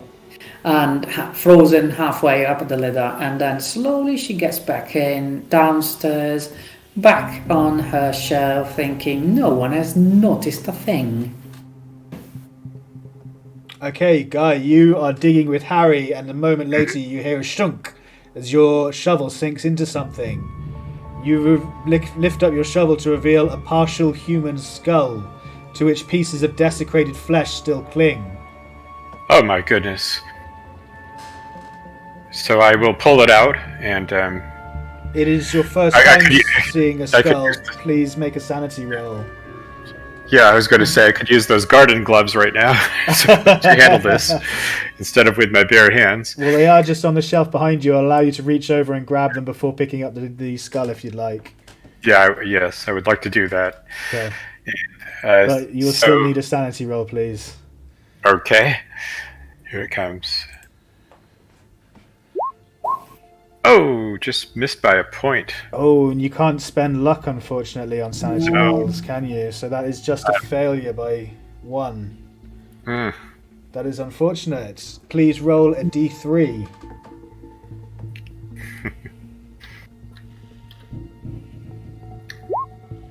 Two. Okay, so you lose 2 points of sanity, and please describe for me how you involuntarily lash out or suffer from this sudden moment of this fear that it seeps into you. Oh, this is awful, and I toss the skull over to Harry. Yeah, and he's like, oh no, whoa, God, and catches it. What? He's a completely at a loss. I'm sorry, Mr. Blackwell. I meant no disrespect, Mr. Blackwood. It's I've just never handled an actual human skull before, with flesh hanging off of it, no less. Me neither. And he's just shaking and holding it. What do you make of it? And he holds it up to you. A medicine check? Yes, please make a medicine, or again, science, natural history, that kind of thing. I prefer biology, but I don't think you have biology, so medicine would be good, yeah. Okay. Oh, very nice. Please check that off. Mm-hmm. So you recognize it immediately as a female cranium, as well as noticing that there are deep teeth marks scratched into its surface. The flesh clinging to it indicates death was approximately a few months ago, and you also confirm that the woman died from a vicious animal attack. Well, see here. This couldn't have been the work of Arthur Blackwood. It was, you can see the teeth marks left by an animal of some kind. Mr. Blackwood is innocent. We now have the proof we need, I think.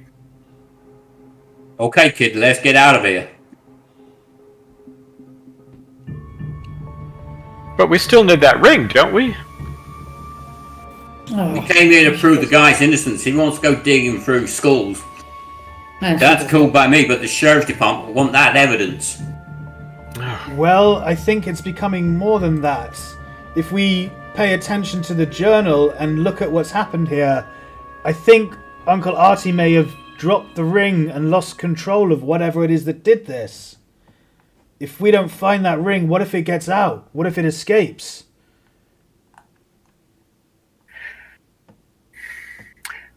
I agree. I want to find the ring. It's just, how do we go about finding a little item like that in this big cellar full of all kinds of things? Well, the sheriff's department would have to sift through it all for evidence to try to put together the skeleton.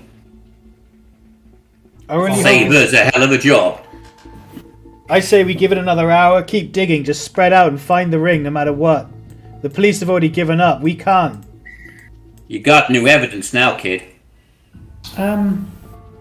Mr. Lincoln, Mr. Fontaine, would a magnet perhaps attract the ring? Maybe we just need to find a magnet. And what's it made of? It depends what it's made of, exactly. Yeah, it doesn't say. And I don't But it think does. jewelry is usually magnetic for that precise reason. I see. Yeah, of course. Yeah. Well, it was an idea. I didn't say it was a good one. That was a good idea, Francis, but we just don't know if it'll work. Oh, you're always so nice. Thank you. Have they invented metal detectors at this point, or like mine detectors or things like that? In 1920, I think they have, haven't they? Binary text be around, yeah. Which is basically a primitive metal detector, wasn't it? Yeah, but we're sort of magnetism though, so it's not a magnetic item. Oh, I see. Okay, so yeah, same principle. All right.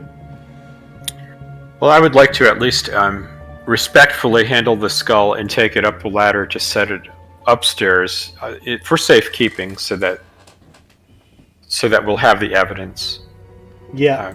Upstairs as we leave. Harry nods at you appreciatively. He's already taken a picture of it. Then I'll come back downstairs.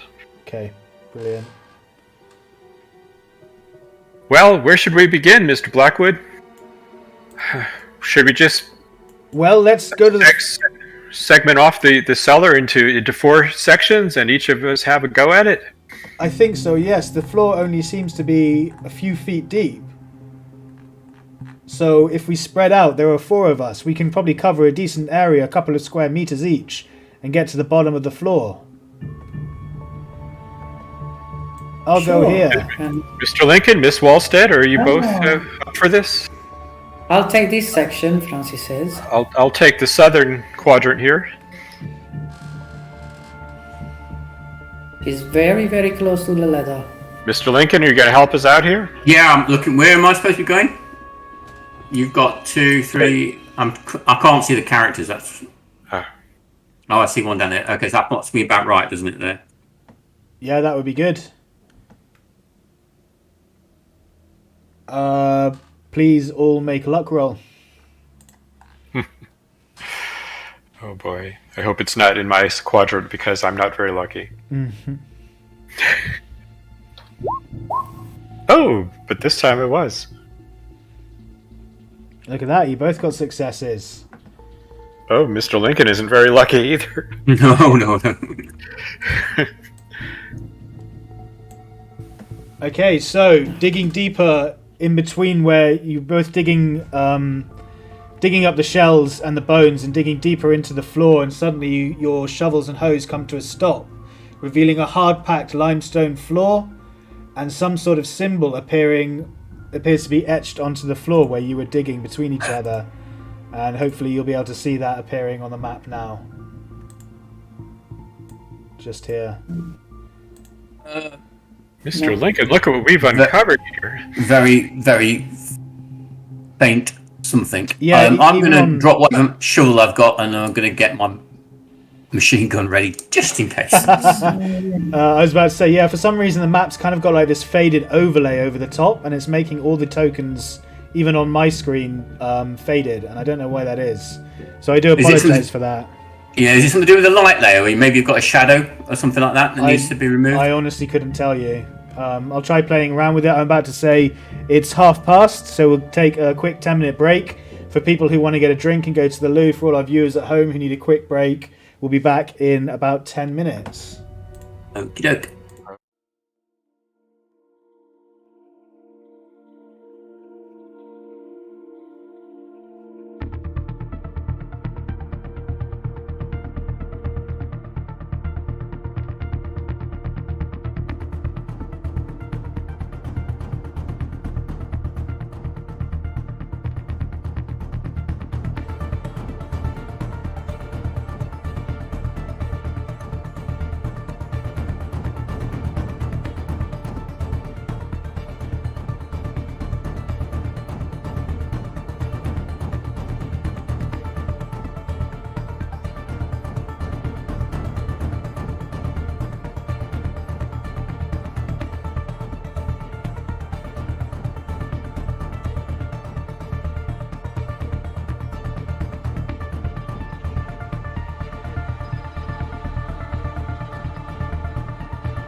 Alright guys, thank you for your patience. We are back with some more Call of Cthulhu, What's in the Cellar.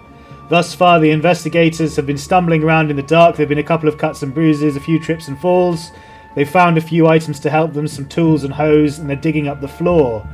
They've realised that there are human bones underneath, and that Grandpa Blackwood was some kind of wizard who made a pact with something in order to gain a boon for the family that can be controlled by a ring. And upon digging up the floor looking for the ring, Guy Fonton and Abraham Lincoln have just come across this arcane symbol. So clearing the dust and bones away, you can see the full extent of the symbol carved onto the floor. It looks like an ornate sigil of some kind, and you find it difficult to tear your gaze from it, as it appears to writhe before your very eyes. Please can you both make a sanity roll? Okay. You've never seen such a symbol before.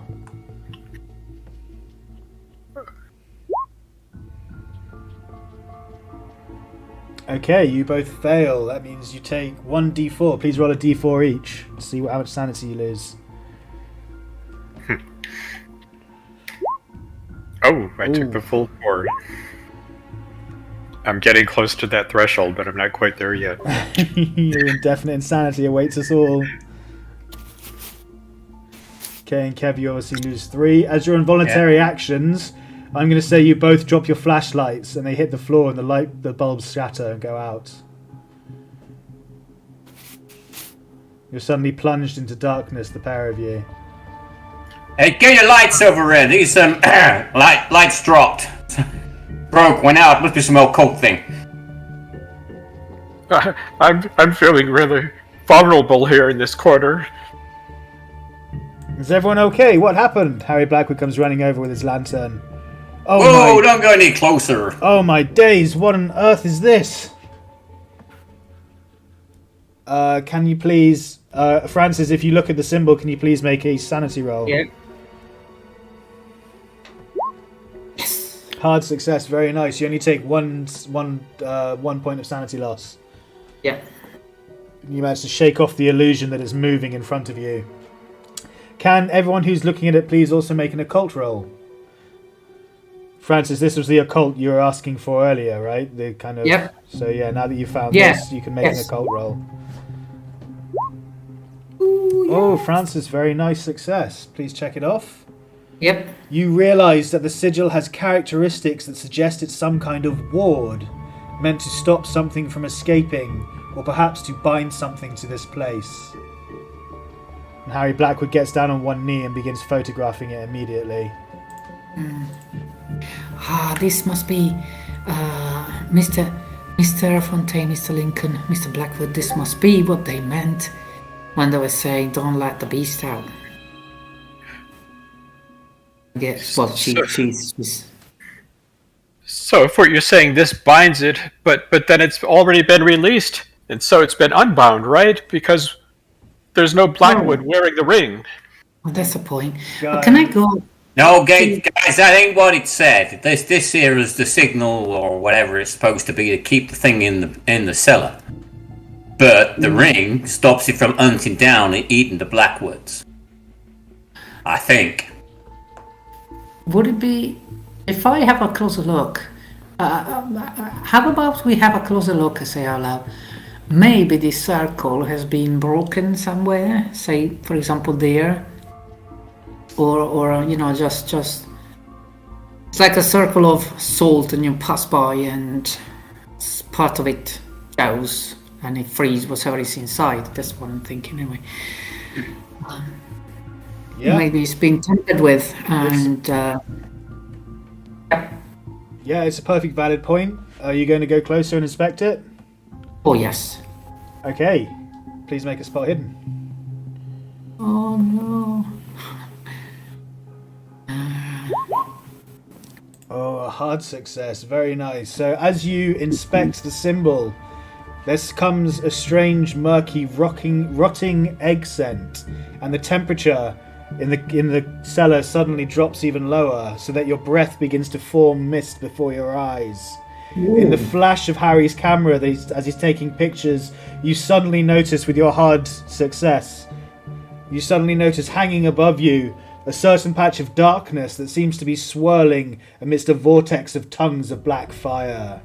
Out of the depths of its undulating central mass emerges a swarm of thick tentacles tipped with orifices that are ringed with needle-sharp teeth. There's no discernible head or eyes, but again, that voice that you heard earlier emanates from every corner of the room. And it says, "I will not let you find that infernal ring." Can everyone please roll initiative? Oh, sorry. That's all right. Yeah. Initiative. It's just your dex score. Ah, yes. And I How have do a you handout for actually, everyone. how do you actually roll that now on here?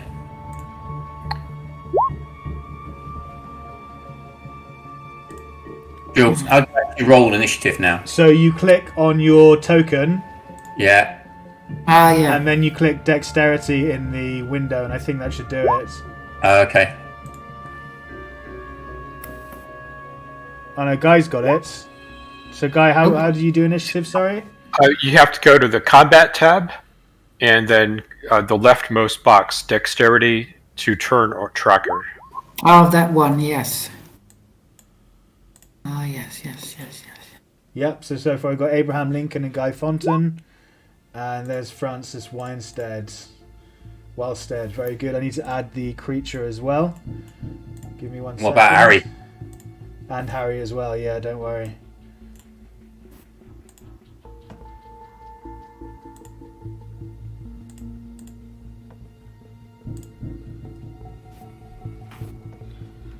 I think I need to do it on this window.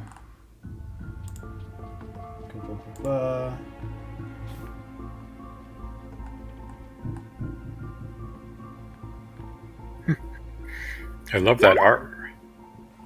When you're looking at it, yeah, I really like the art in this game as well. That's why I shared it.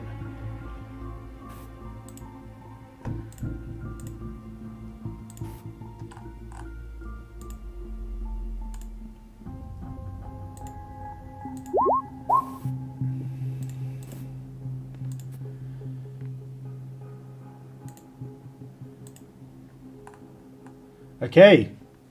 So have we already tested our sanity for seeing this thing? No, or I was about to say, has anyone beside Francis looked up to see this creature? Because at the moment, Francis is the only one who's done the spot hidden and noticed it appearing above you. Oh. It must be pretty obvious, right? I mean, the way it's depicted there. It'd be unavoidable. Yes, No? so please make sanity rolls. I can't do anything. Yeah. Oh gosh, this could do me in right here. Oh, thank goodness. Very nice. And we're just waiting for Because I'm only France. 3 away from that indefinite insanity threshold. Francis. Can you please make a sanity roll for me? Sure. Thanks. I need to. Sorry, it's a lot of stuff going on right now. All these bloody windows. Where is the sanity for it? So you all succeeded. Please all roll a d3 for me. Oh, this could With a still hard be me. success, what do I do? It's still the same. You still roll. The degree of success doesn't indicate any further success, unfortunately. But you won't be suffering an involuntary action. You just lose this number of sanity points from seeing it. Oh my gosh. No.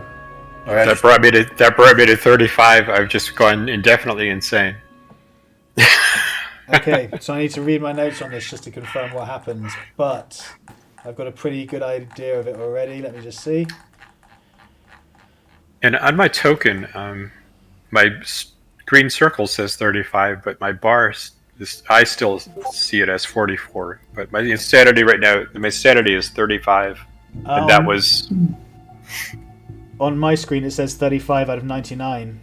On the Okay, so that's what it is. Okay, Yeah. brilliant. And that was the magic number for me. Okay, no problem. So that means you result in indefinite insanity. Lasts until Cured all colours.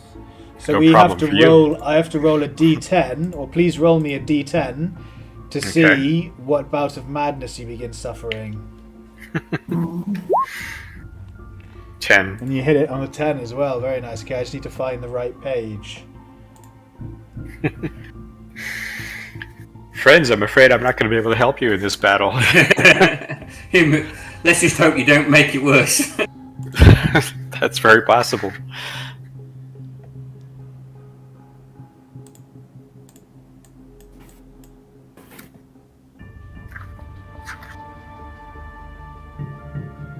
Okay, you're developing a new mania. You please roll me a d100.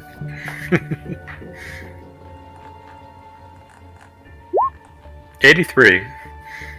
83. Planomania, abnormal desire to disobey social norms. So I need to write that on your backlog. I'll do that afterwards though, but you have developed planomania.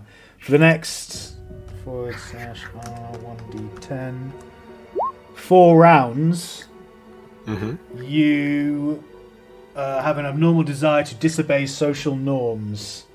I don't think that's going to come into play in the middle of a battle, but, you know, there we are. This could be fun. Yeah, you strip off and charge in berserker range, painting yourself blue as you go. Oh, I love it. So am I able to continue functioning in the battle or not? Let me just... I don't think so, because the bout of madness indicates you're kind of incapacitated, aren't you? Probably, yeah. And add you entering the best bout of madness to see how the investigator reacts. Yeah, so for 4 rounds, you're basically out of capacity. You're incapacitated. Okay. And you have that abnormal desire to ignore social norms. Abraham Lincoln, you see Guy's eyes go wide as he looks above you at something that seems to be hovering over your head. And his knees begin trembling, and then he just goes quiet. What do you do? It's your turn in the initiative order. Okay, I'm going to step over to here, Okay. and then I'm going to give it a full burst on the Thompson. Okay. Full burst, how many rounds is that you'll be firing? Is that a full magazine when you say full burst? Yeah, I'm not sure, because, you know, like normally if you've got a pistol, you've got like 1 brackets 3. Yeah. This has got 1 and full auto, so I presume you can put an entire You mag can put into an it. entire mag in. How big is that, though? Well, I can have a 20, a 30, or 50 round mag. Now, I haven't specifically pushed to the other, so I'm guessing I'm issued with a 20 round mag. Okay. So that would be So- 4 bursts of 5 rounds. So you roll attacks for each burst, and then according to how they hit, we determine the amount of damage that each bullet does. As I Okay. understand it. But before you do this, I have to warn you that you are going to be penalised out of the yin-yang, because you are firing into a dark space with no light source, into melee combat, and you're fully auto-firing. So We're not in melee though, are we yet? yeah, it's in range of Francis and Harry. They're within close enough quarters for them to be counted as melee. But it hasn't acted or anything yet, so it's not actually started fighting, has it? I know it's like looming, but it's still up on the scene and hasn't actually physically attacked anybody yet. Yeah, but it's not but- jumped into melee. It's to do with how close you are. It's the proximity of the person to the target. You want to make the aim, don't you, and shit like that. No, I'm just telling you how it is. And then on top of that, you get a bonus die because you're point blank, but it's going to be 3 penalty die, so it's going to take you to 2 penalty die to fire at that thing with full auto from where you are. Okay, well, knowing that I'm going to have to Because it's probably a shoot them, I'll low do a single ceiling. shot. It's a low ceiling. It's a confined space. You can't, if you're going to full auto it, you can't control the burst spread of bullets from So, hitting hang on a Harry. sec. And So Francis. now knowing that rule, when I was underneath it, could I just point Yeah. above my head and empty it without the chance of hitting anybody else? yeah, I will allow it. I'll knock that penalty dice off if you want to stay there and then do that then. Well, I won't want to stay. I want to empty the mag and then run like a coward. I meant for the shot.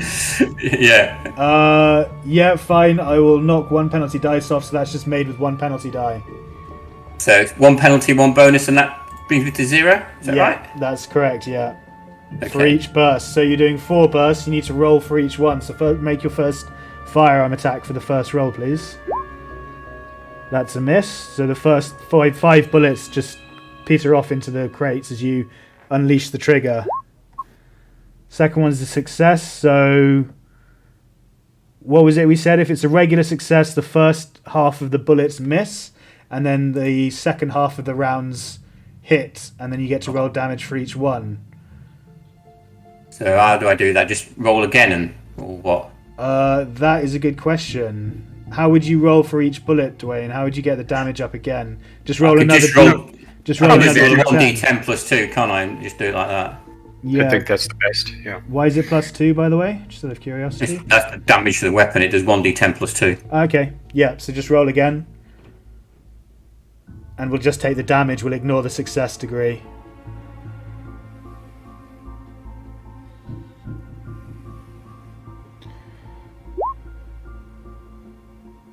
Okay, so that's 5 and 7 makes 12. It seems to have some kind of resistance to your bullets, though. So as you shoot towards it, they seem to impact some kind of black field around it, almost like hitting a vacuum, but the opposite, where the bullets get slowed, and they seem to then ping off some armor that it's wearing. So you deal 3 points of damage in total. With that shot, you've got two more bursts for it. Yeah. So that's with the 2 bullets, yeah? That's with that burst, yeah. So that's the 2 bullets that hit. So you got 2 more bursts.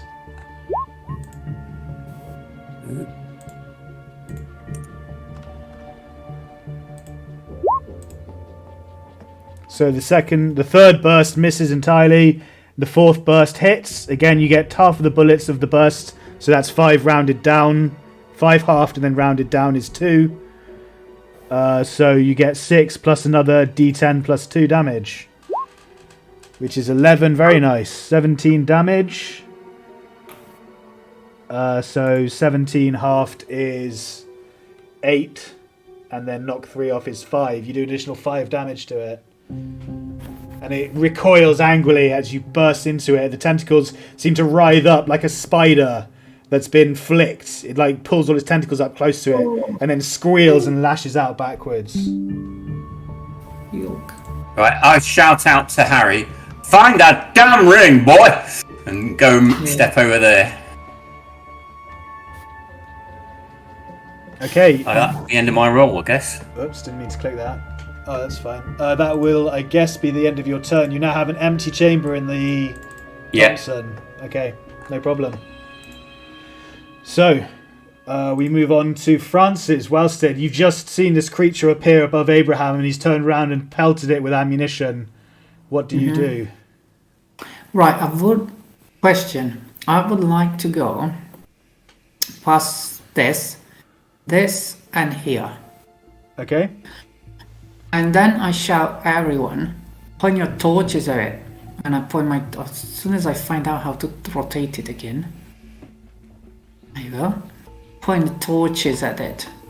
Because I'm convinced that this is darkness. So I'm pretending I know what I'm doing. And yeah. I was like, point the torches at it, point the torches at it. The idea is, I want to climb up the ladder, go back to the ground floor, find all the lanterns and torches of the house, and throw them down into the cellar here for everyone to use. If we see there is, if we understand that there is a sort of an effect if we point the torches at it, I think this is darkness. It might not like light. Okay, that's fine. So you want to try and point torch towards it, light towards it. Yes. Okay, no problem. Is that your full turn? Yes, I don't think I could actually do anything else. I'm running behind the corner, I'm pointing the torch, I shout in the others to do the same. They may not do that. And yeah, pretty much I think. Oh, can I still do something more? What do you want to do? Yeah. Oh, I just shoot it with my handgun. Yeah, that's fine. Calling out is a free action, so you can move to there. Call out is a free action to say, "Shine your lights on it, boys," and then open fire with your pistol. Yeah. Are you doing a single shot or multiple rounds? I would like to do multiple rounds.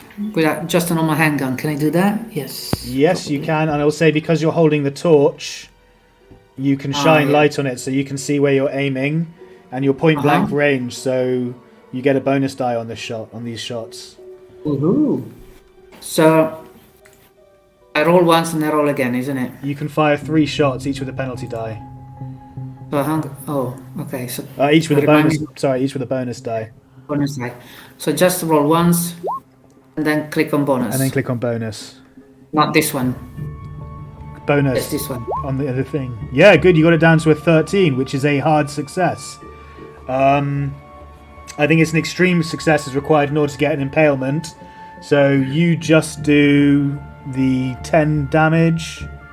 Yeah, range 3, 10 damage, which is half down to 5 minus 3. It's 2 damage with your first shot. Very nice. And how many more can I do? 2 more. More. What did I say? 2 damage? Yeah. Okay. Yeah. Thanks.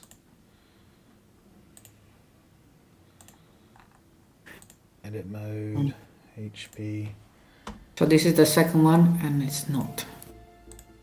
The second one is 32. Unfortunately, that's a failure. And one more, isn't it? One more, yeah.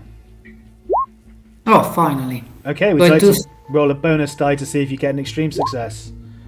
That's still 20, so it's just a regular success, which is 8 damage divided by 2, minus 3 is 1 damage. Right. Better than nothing. Yeah, so your bullets kind of ping, ping, ping, ricochet off the armored tentacles, and they look up and sort of move towards you. Uh-oh. Okay, Guy, please explain to us how your insanity has taken hold. I'm going to walk over to the shelf here and grab one of the cans off the shelf and say, "Don't worry, folks, I'm calling the cops," and start talking into the can. Oh, brilliant. Oh, fantastic. I love it. Okay. Harry looks at you like incredulously, like, what are you doing? This is no time to play jokes. And he's going to move away from the creature of darkness over here and frantically fall on his knees and start searching for the ring, digging again. And again, the shells and bones cut into his hands, and there's just like a bloody mess on his fingers, his hands as he's digging. He is going to make a luck roll and needs an hard success.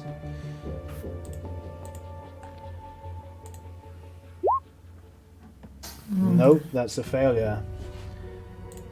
Okay, the creature of darkness. Let me just take a moment here to see what it can do.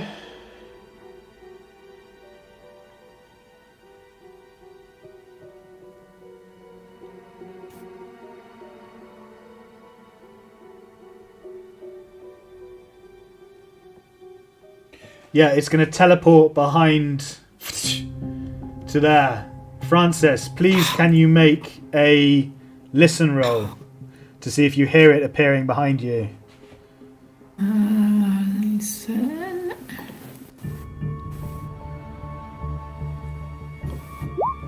Yes. Oh, very nice. So you hear the darkness behind you seem to shift and change, and you look up as this thing's tentacles suddenly seem to just spurt out from nowhere in the ceiling and lash towards you. You are able to make a dodge roll against its 2 tentacle attacks that are now coming at you.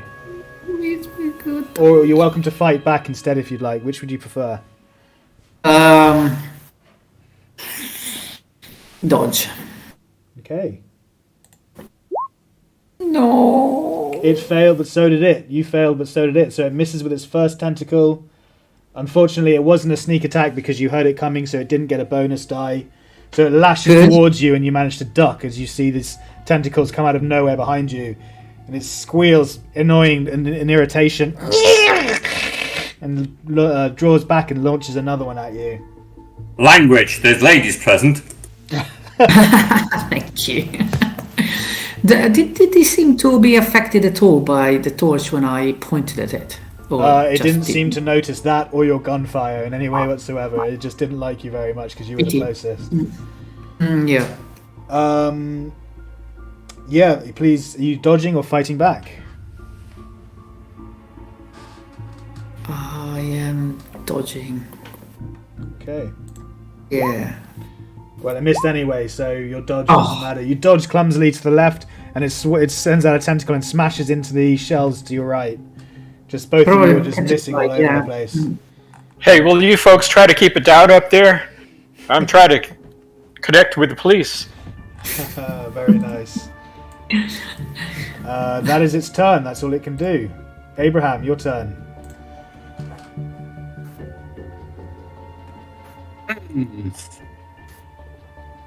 Can I discern how damaged looking this is? It's very difficult to tell. There's a few spatters of blood on the tentacles where your bullets have hit it, but not gone that deep through the armor. So it's just bleeding a little bit in a few spots here and there. It looks like it's got acne, if anything. All right, I'm going to reload my gun. Okay, that will take an entire round.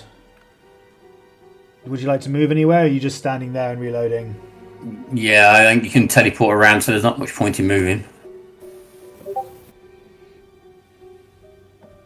Okay, so no problem. We move on to Francis. Your turn. What would you like to do? Abraham has reloaded his Thompson.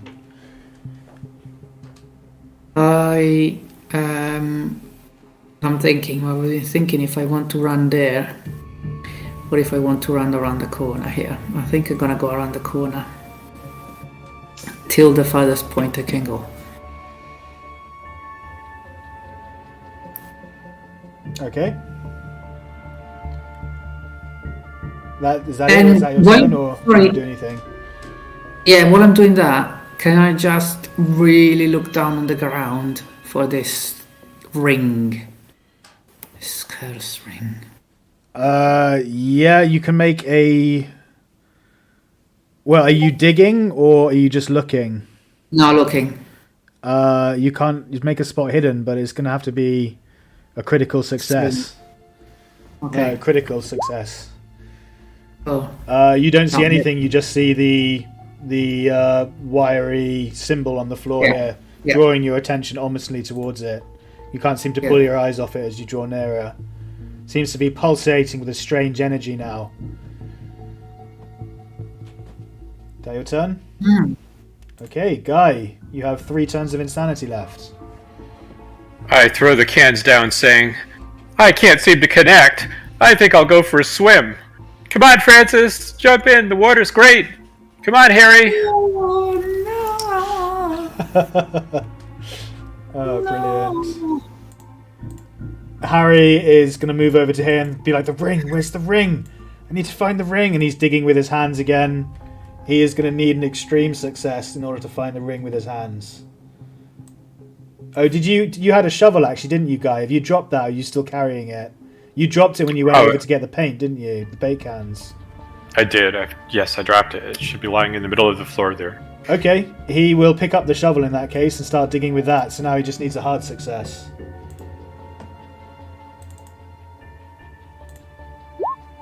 No, that's a failure. Creature of darkness is going to disappear and then reappear next to you, or just above behind you. Abraham, please make a listen check. Skills. Yeah. Listen. Where are you, listen? Oh, listen. Here we go. Well, that's not going to be very good. No. Okay, you failed to hear this thing reappear above you as it makes 2 tentacle swipes at you with bonus die.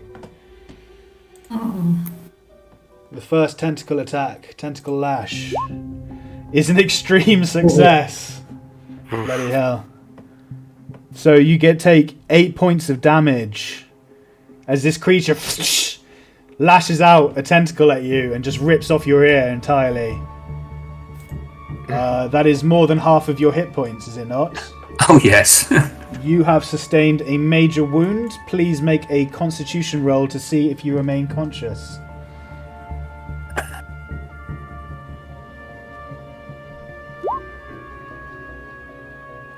That's a failure, not a fumble. I'm getting deja vu here. Yeah, you don't seem to have much luck with the monsters. They keep getting extreme successes with you. So you fall unconscious and collapse to the floor. Your Tommy gun scatters out of your hand and rolls across the floor a bit in front of you. You're not dying, you're just unconscious with a major wound.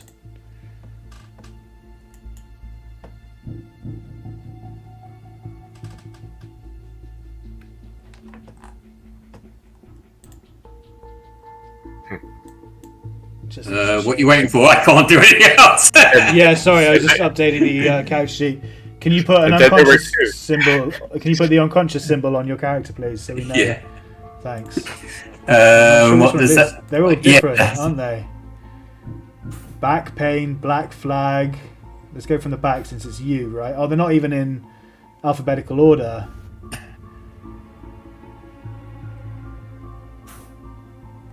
You carry on and I'll do it, Wide. Okay, no worries. It's then going to... Well, it's already teleported this round. It's just going to move up towards Francis and make a tentacle attack on her because it's got one more attack. Since its first one just completely incapacitated you. Francis, I told you to jump in the pool. I actually did. Perhaps now it looks like a good idea. But it misses. The tentacle just bounces harmlessly off the shelf above you. Phew. You don't need to make a dodge roll, obviously, because it missed. I could have asked if you were fighting back. Sorry, I should have done that, but I assumed that you wouldn't be fighting back. No, I'm not. Okay. So that's its turn. Abraham Lincoln. Now, this is where I'm not certain as to how to rule it. Do you just stay unconscious until someone performs first aid on you? I think you do, don't you? I think that would be it, yeah. Yeah. So, Abraham Lincoln, you are unfortunately incapacitated. Francis, it is your turn. Yeah. Right, I've got no idea what icon to put. I'm just going to put Broken Skull. Okay. Because they don't even have like sensible names on there for I saw like Arrowed. I saw Arrowed in one, and it's like a medieval thing. I don't know. There's sentry gun. What a grenade? It just makes no sense.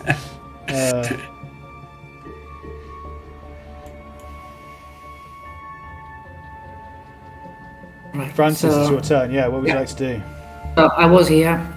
I'm going all the way around here to grab guys by his shoulder, arm, whatever I can grab, and pull him out the pool. And at the same time, well, this thing is obviously going to come for me now. Well, I'm going to shoot it. Okay. If I can do both, because I'm pulling guy out with my, say, left hand, and I'm shooting with my right hand. I will allow that, but I will have to inflict a penalty die on you because you don't have the light in that case to see where you're shooting.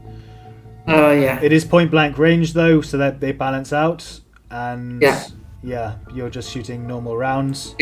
Yeah. Fine, unless you're firing multiple rounds, in which case you get another penalty die. Are you firing once or multiple times? I think because I'm doing too many things, I'm probably going to shoot once. Okay, so please make a straight shot. In the desperate hope of hitting it. And I don't.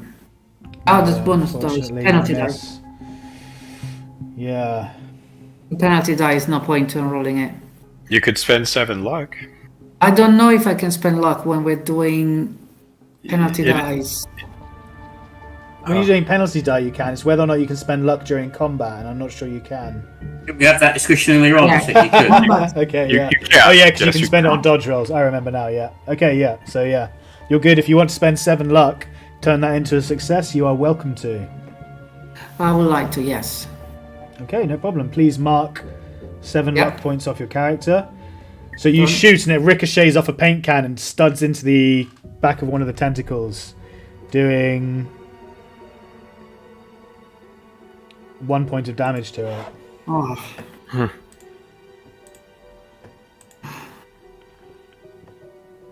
Every little helps. I would like to think that. Anything else, Francis? Yeah, pray. Praying. Okay, no problem. It's a good time to pray to any gods that you have. Guy, you have 2 rounds of insanity left, and Francis is pulling you away from the pool.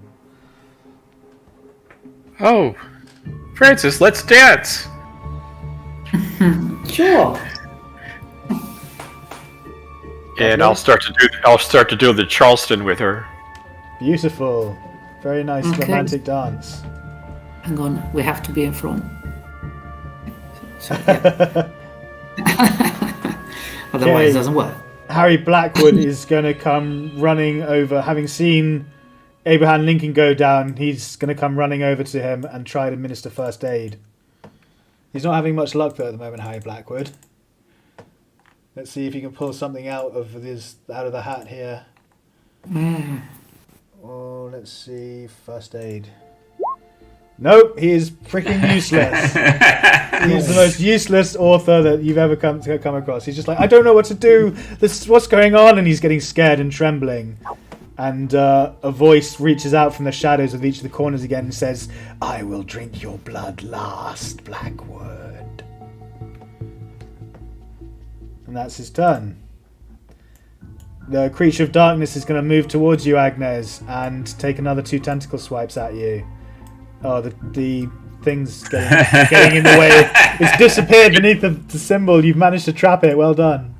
So you can send that symbol to the map layer, and then it will be below. There, done There it. we go. But that made it even clearer as well. Look at that. On my screen it did anyway. Okay, so it's going to make 2 tentacle attacks at you, Francis. Of course. Would you like to dodge or fight back? Dodge. Okay, it's tentacle lash. Because I only have a tiny... Oh, no. Is a success. You need a success or higher to dodge. I know. Oh, come on. 3, 2, 1. Oh, no. Would you like to spend I 9 have- luck I- points? No, I need it. Oh, It's just only, need to pay. it's only 3 Yes. damage, so you're aware of that before you make your decision. Yeah. So, are you yes to spending luck, or are you just accepting the hit?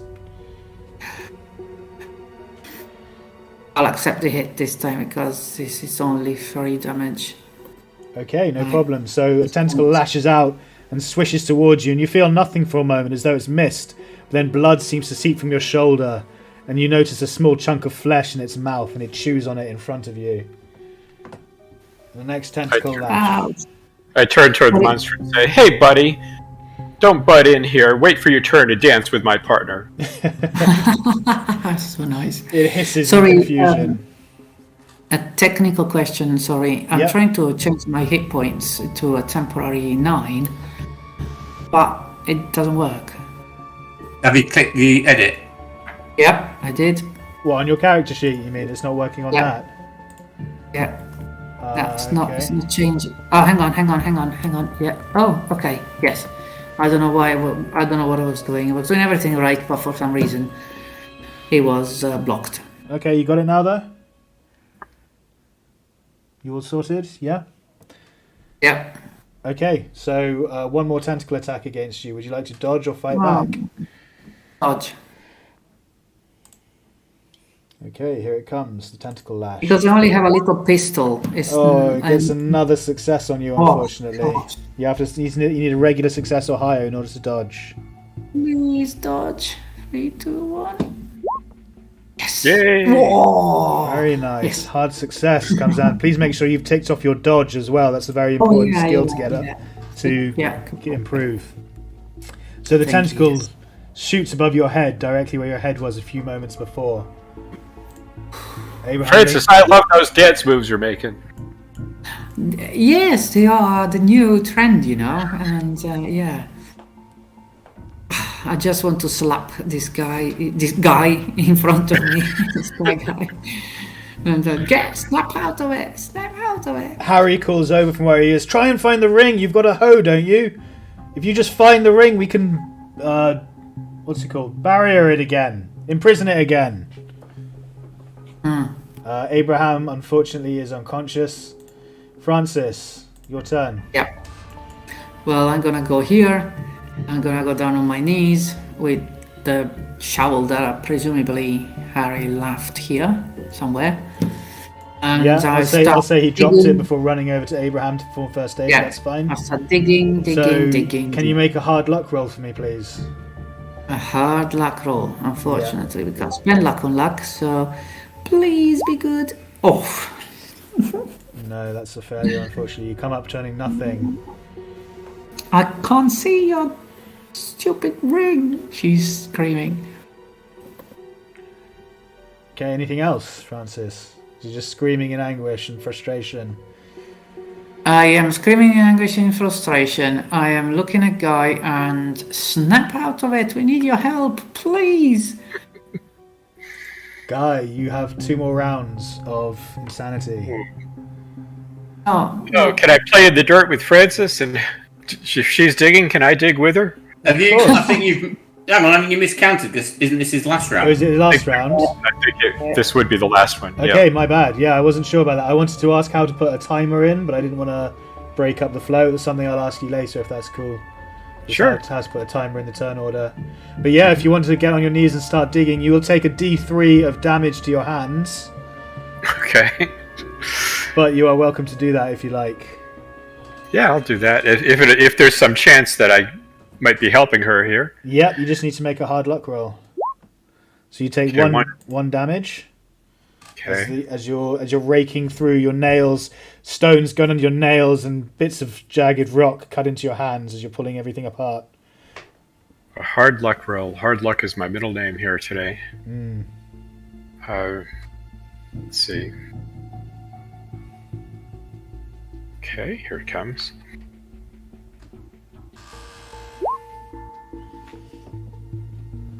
Nope. No, that's a failure. Not even close. unfortunately, Yeah. Okay, that your turn? That's it. On the plus side, that is your last turn of indefinite insanity. So you now enter a lower state of madness, a lower state of your underlying insanity, during which any further loss of sanity, if you lose 1 more point of sanity, you will suffer another bout of madness, and we have to roll on the table again to see what madness you inflict. So let's hope that doesn't occur. Let's So hope. you are back to your senses now. Harry Blackwood is going to carry on trying to resuscitate Abraham Lincoln with another first aid roll.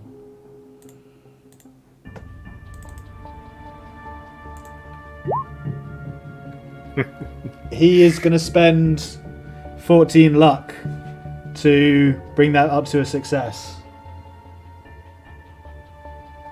So I just need to edit this down to 16.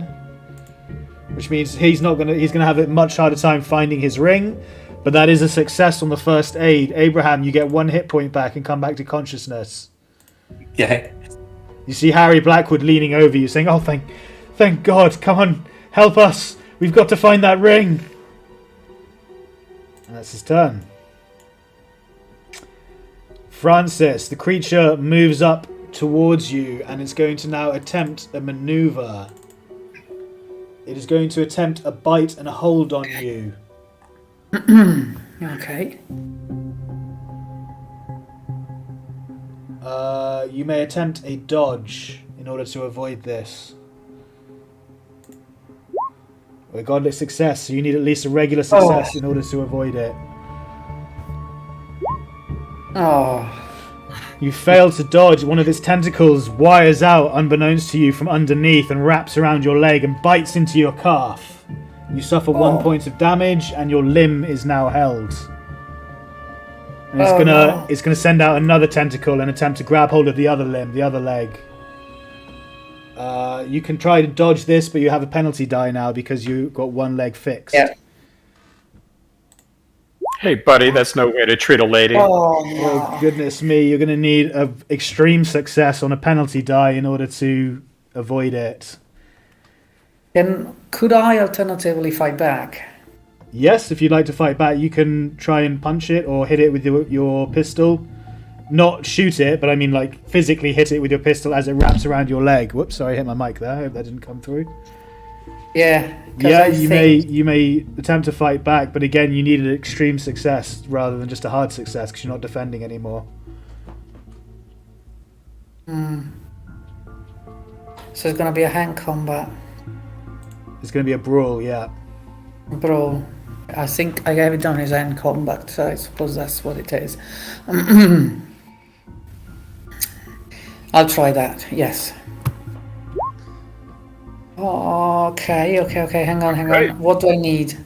You need an extreme success since you're fighting back. Yeah. Extreme, which is quarter of 25, which is what, 8? No, it's fifth of, It's the fifth of 25. So 5. 5. Oh, So it's fifth. 5. Oh, it's half and fifth values, isn't it? Yeah. So you need to roll at Fifth. 5. So you need to spend 13 luck if you want to get that down. I think I'm gonna be dead if I don't do that. So I'm gonna spend the 13 luck, and luck is running out quite quickly. Okay, no problem. So it goes to rapid. Please knock off that 13 luck from your character. It goes to rapid tentacle around your other leg, but you lift your leg up too quickly for it and stamp it down on the tentacle. You manage to do 0 damage. Why is that 0? I don't know. Because the damage is not filled in my character sheet. Sorry. Okay. Well, hand damage, I'll say. Well, I don't think you can really hurt it because it's got 3 points of armor. I was going to say you can do a D3, can't you? Yeah, no. 3 plus damage bonus. Yeah. Plus damage bonus, but you don't have a damage bonus, and it's got 3 points of armor. So you scare it off, and it retracts the tentacle, but you haven't seemed to have damaged it at all. It's just now above you, loitering with tentacles. Yeah. Okay, Abraham Lincoln, you're back to consciousness on the ground. Right.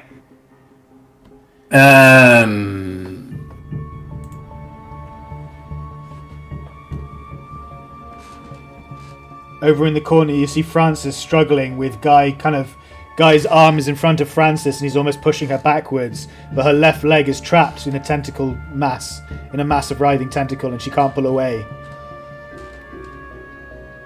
Any idea how much a shovel would use as damage? Yes, I can tell you that it would do Or a baseball bat? 1d6 plus your damage bonus. Okay, and baseball bat? Here, take this, Harry says, and actually hands you the cavalier sword that you gave him earlier. If you're looking for a melee weapon, I'm assuming you're looking at this shovel and the baseball. Yeah, well I'm comparing the thinking two. I'm thinking that if I go in there with shooting, I'm going to take penalty dice and stuff, aren't I? So Yeah. okay, I'll shout to the other two, keep finding that key, that ring. Okay, did you take the cavalry saber from Harry that he was offering? Because he saw you. Yeah, I've got a blackjack. Does the same damage, but I'll use the saber. Okay. So that's brawl, isn't it? Yeah, it's going to fight back. Please make a brawl attack. I will spend the 1 point of luck. Okay, so 1 point of luck turns that into success. It's fighting back. It needs a hard success or higher in order to win. It failed. You managed to inflict your 1d8 plus damage bonus on it. Why has that got damage? There's something wrong there because I have got damage bonus. Oh, I think I just rolled on the normal brawl, but it's a d8. You're plus 1 build, aren't you? Yeah, I think so. Let me just double check. It's a d8 plus a d4. Yeah, builds plus 1. Yeah, d8 plus a d4. Mhm. Oops. Flash. 1d8. This blackjack, what exactly is it? A cough. A what? A cough. What's that? It's a leather. Like a beating truncheon. Yeah. Okay, that's perfectly fine, no problem. So d8 plus a d4. I think I've done that right. 2, 3, 5. Yeah, that looks right to me. D8 plus. No, but I need a plus 1 on as well for my build, doesn't it? Oh no, build gives me plus 1d4, doesn't it? Yeah, no, sorry. build is plus 1. Build is just your plus. Is just what your build is. Yeah. And then that gives you a d4 of damage bonus. Yeah. So So just that's 2 damage. 5, but just 2 damage, unfortunately, because it's got 3 armor. You're wearing it down though. That 3 damage, 2 damage. Getting there little by little. It's quite a tough creature, obviously.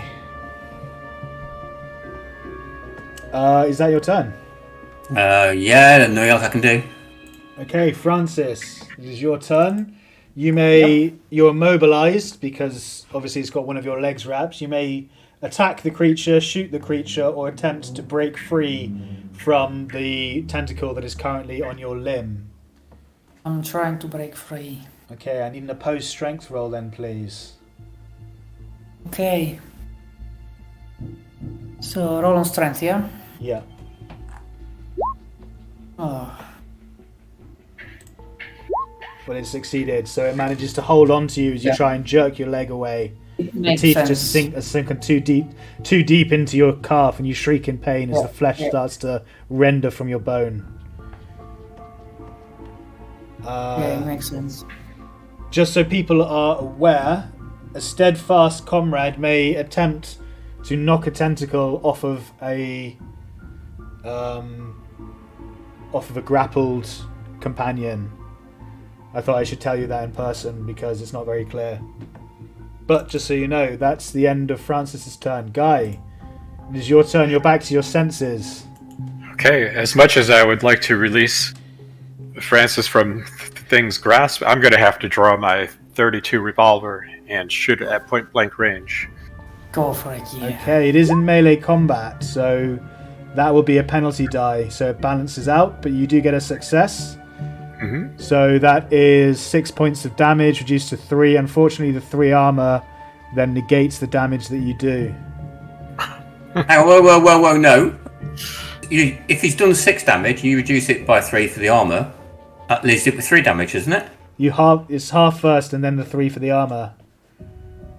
It's got resistance. That's why you're doing so little damage to. Oh, right, okay. It's got a certain type of resistance because it is, and I quote, a something or other.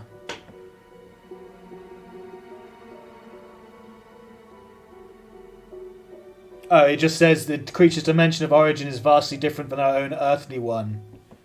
You're kind of fading out a bit, but the creature's dimension of origin was vastly different than our own earthly one. Okay. So because the bullet is slowed down as it travels towards it, and then it hits the armor. Yeah, exactly. So it's got resistance and armor, basically. I think my guy would probably think that. Did my attack with the melee weapon ignore the slowing bit? It did, yeah. You did 5 damage, and it just. I'll shout out, hit it with something. Forget the gun. Okay, if guys. you say so, Mr. Lincoln. But my turn's over. Would you like to move anywhere? Oh, I'll stay here with Francis. I don't want to abandon her. Okay. I'll shout, grab the shovel. Francis has the hoe. Guy, you had the shovel, didn't you? Who had the shovel? I've lost track of it. The shovel's down where they were, yeah. Because Harry drops it to come over and administer first aid. That means Harry doesn't have a shovel. He's gonna. Does he help you fight? He just gave the cavalry sword to Abraham Lincoln, and he doesn't have. What else? There's a baseball bat lying down there. Yeah, he could pick up the baseball. He's only got. This is a bit meta. But he's only got 16 luck, so the odds of him getting a hard luck roll are quite low. So he's going to pick up the baseball bat and said, if you're going to kill me last, I swear I'll kill you first. And he charges in and takes a swing at the tentacle that's wrapped around Francis's leg to try and free her from that. I just need to read the mechanic on here and how this works.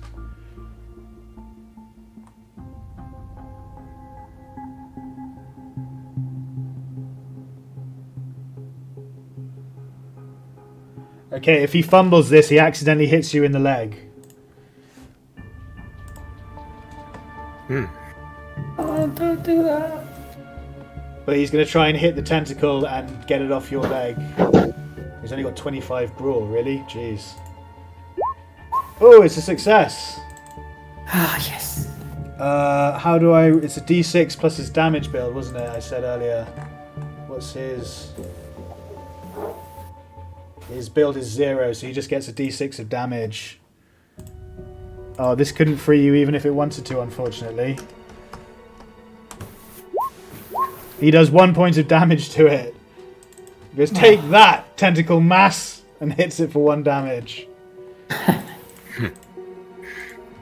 Is it showing any signs of wearing down at all? It looks like the tentacles are starting to sag a bit and get a bit droopy. It seems to be down to about half health. Oh, good. Let's stay at it, friends. We can do this. That is Harry Blackwood's turn. creature of darkness is going to continue trying to grapple Francis's leg. It's going to reach out and wrap another tentacle around you. You are welcome to dodge or fight back again. I'll try the dodge. I think he succeeded a bit better on that one. You need a regular success or higher in order to avoid it from grasping your leg. Oh, an extreme success again. Very nice. You do the same. Stamp on it. And unfortunately, you can't actually break through the armor, but you manage to avoid it. With an extreme success, would that give her a chance to break away from the one that's already holding her? Only if it was a critical success, I'm afraid. Oh. Can I not... I can't burn... yes, I could. Can I burn luck on this dodge then? I don't think you can use luck to turn a critical success into a critical success.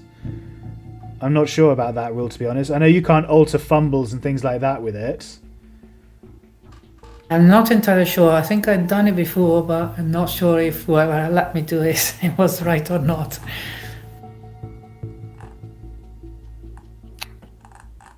Let me just have a look here.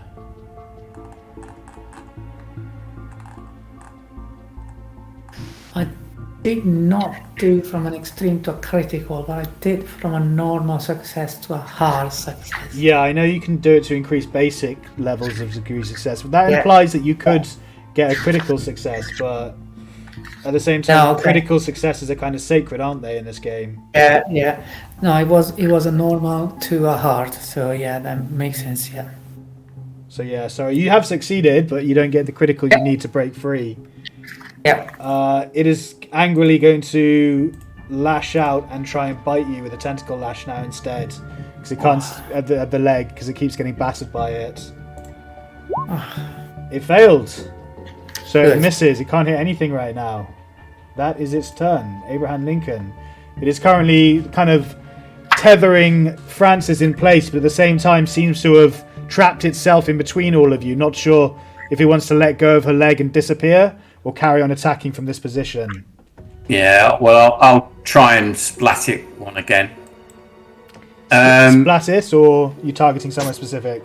Well, can I hit the tentacles, or am I on the wrong side for doing that? I'll say if you can. You just move underneath it and hit. Okay. You mean the tentacle that's attacking Francis? Yeah. Yeah, that's fine. I'll say you can just move up to it and smack it.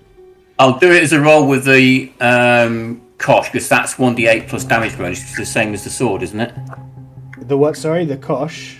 Yeah, it's 1d8 plus. Yeah, do that. Bonus. Yeah, sure. Yeah, no problem. That's what you did last. That's what you did last time, wasn't it? I don't know. Hard success, very nice. It's going to try and fight back, so it needs an extreme success or more. It fails. You inflict 1d8 plus the damage bonus, which is a d4. 1d8 plus 1d4, please, sir. Why is that not rolling the damage up there? Don't get that. I honestly couldn't tell you at this point. We'll have to look at your character sheet in between sessions.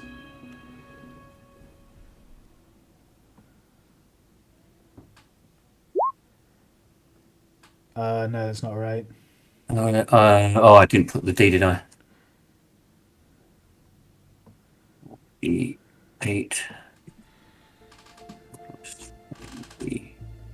4. That could do it. Another 2 points of damage. That is unfortunately just another 2 points of damage, which is not quite enough to break it off of Francis's leg. But it's looking pretty battered now. That is good. I don't know, have you seen me? I look pretty battered as well. Is that your turn? I guess you don't want to move anywhere. Yeah, I don't think there's any point in moving away, is there? Okay, Francis, it is your turn again. You're still trapped one leg around this creature. Yes, but my hands are free, so blam, blam, blam, blam, blam. Okay. Does that mean you're multiple shooting at it? Oh, yes. You take lots of penalties and we're in combat. Yeah. Oh, of course. You'll get a bonus for it being point blank, but a penalty for it being dark and in melee combat. And the multiple fire as well makes 3 penalty die, so you'll get 2 penalty die on each shot. Oh dear. Okay. Well, If you do a single, you'll only be on one, won't you? That's if you're. Yeah, that's correct. Yeah. I'll do a single one. What if she puts the pistol against the tentacle that she's on and just pulls the trigger? You can I do wish I that. had that. You can do that, but the fumble will mean you shot yourself in the leg, Okay. which will be point blank impalement damage. No, I probably will shoot the creature anyway. But that was a good idea. I wish I had it myself. No, I shoot the thing and I shoot just once. Okay, so you get one shot with one penalty die, but it's a miss anyway, unfortunately. Pings off the ceiling and disappears into the darkness. Wasted action. No. Guy, it is your turn. Francis, how many pistol rounds do you have left, by the way? You should be coming close to reloading, shouldn't you? You fired 3 to start with, then 2 more, that was 5. So I understand that you have 6 shots, 6 shooter, is that right? I think it is a 6, but...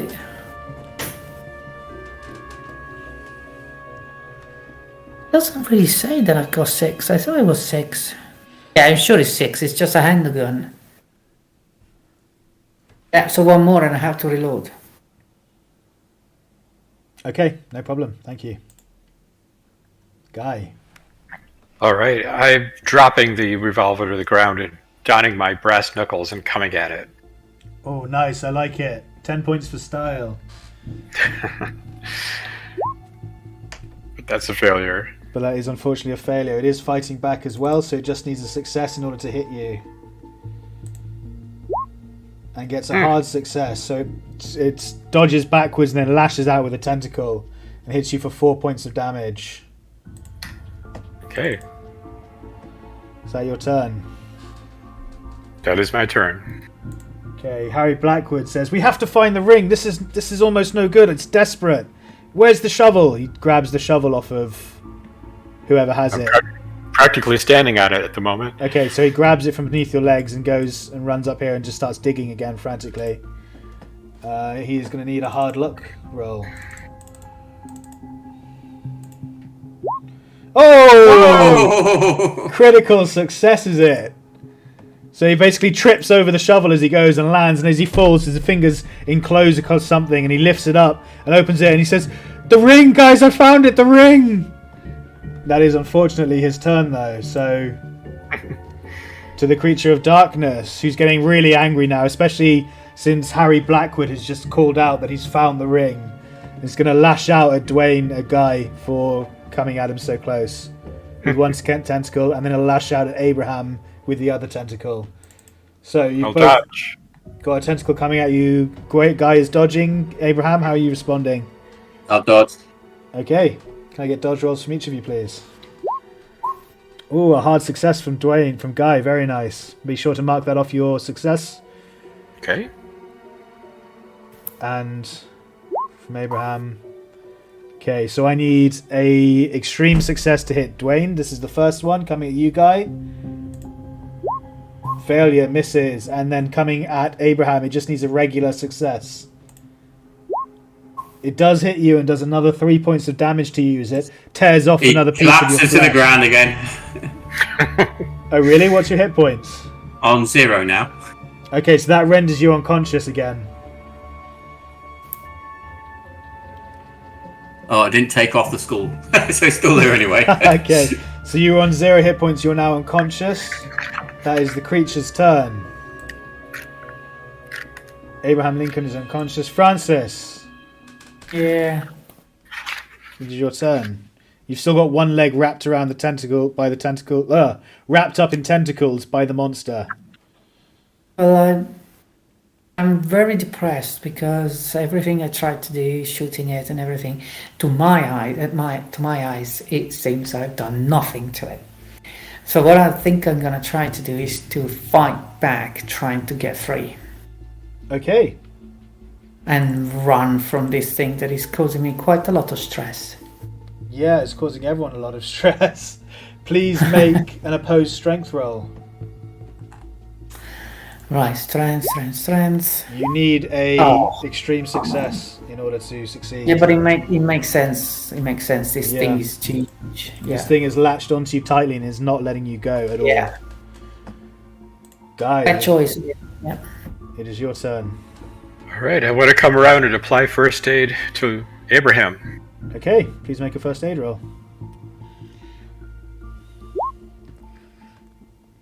That is No. a regular failure. Would you like to push it? Ooh. I don't want to do any harm to him, so no. Okay. No problem. Anything else? That'll do it. Okay. Onwards to Harry Blackwood, who puts on the ring and stands up and turns around and says, "Now, you foul beast, dark creature of evil, I command you as the Blackwood blood runs through my veins. I command you to cease and desist immediately." And the creature's tentacles seem to writhe and twitch angrily as they try and fight it, but they release Francis's leg as they all contract up towards each other and turn to look towards Harry. They kind of bow slightly and go slack. And he says, "Foul beast, I now command you, kill all the others." Just kidding. Can you imagine?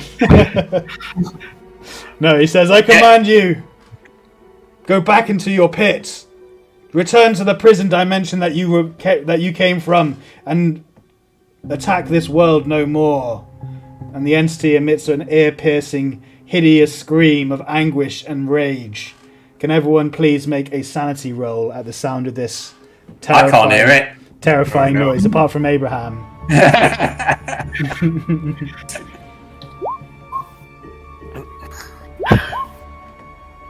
Okay, Francis, you succeed and you only take 1 sanity loss. Guy, unfortunately, you fail. Can you please roll me a D3?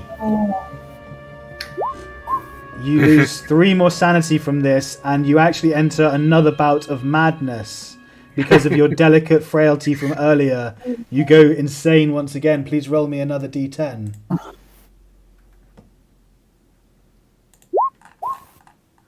A 9. Okay, I'll have to find the right page again. 147, wasn't it? 157.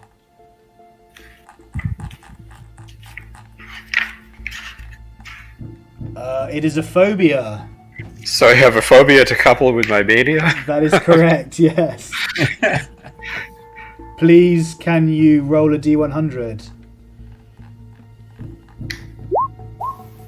A 4. Very nice.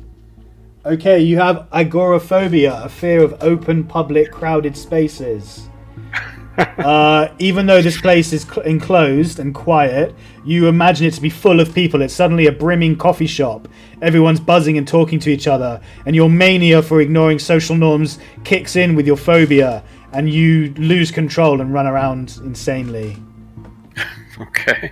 As you imagine being in a coffee house where you're trying to entertain this notion of social revulsion, but also this phobia of being in a crowded place at the same time. And I just need to go back to where I was because Harry was in the middle of banishing it. He says, "Yes, back, you beast! The power of the One Ring compels you! Back into the pit from whence you came!" And it's being drawn and sucked into the sigil below you, all the while issuing this anguishing, rageful screech. And a sickly blood-red light illuminates the cellar, flashing and darkening and flashing and darkening. And then gradually, as the rest of the tentacle and black mass gets sucked into the symbol at your feet, the last of the light winks out as the creature finally vanishes beneath the floor. Bound once more, the curse of the Blackwoods is unable to cause further harm. Go back to the rock you crawled out from. Under. Brilliant, you guys. So that pretty much sums it up. That's the session. I hope you had fun. Wow. Oh, we have to. Yeah, another first aid attempt. See, somebody else help. Please help. Abraham. Oh yes, of course. So, I've already tried it. Harry Blackwood will run up to you and attempt a first aid.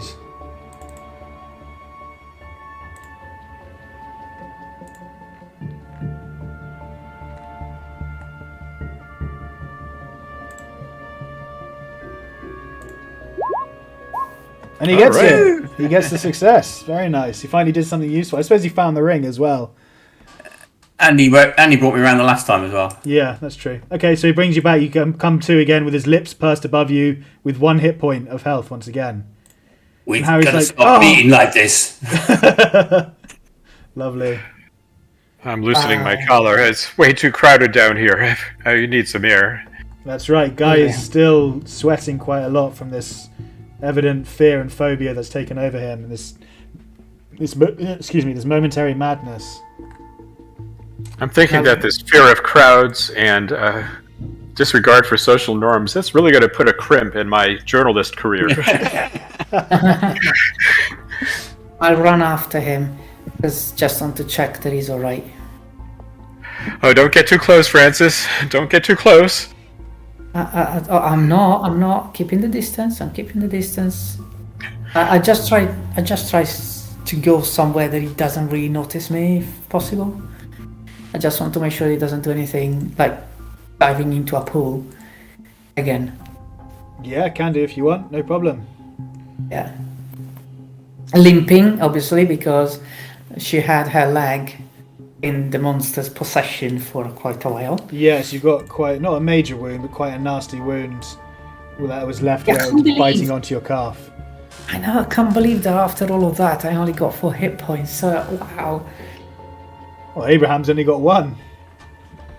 Harry obviously pulls you to your feet and helps you upright, Abraham. No, I mean 8 points left. I only have.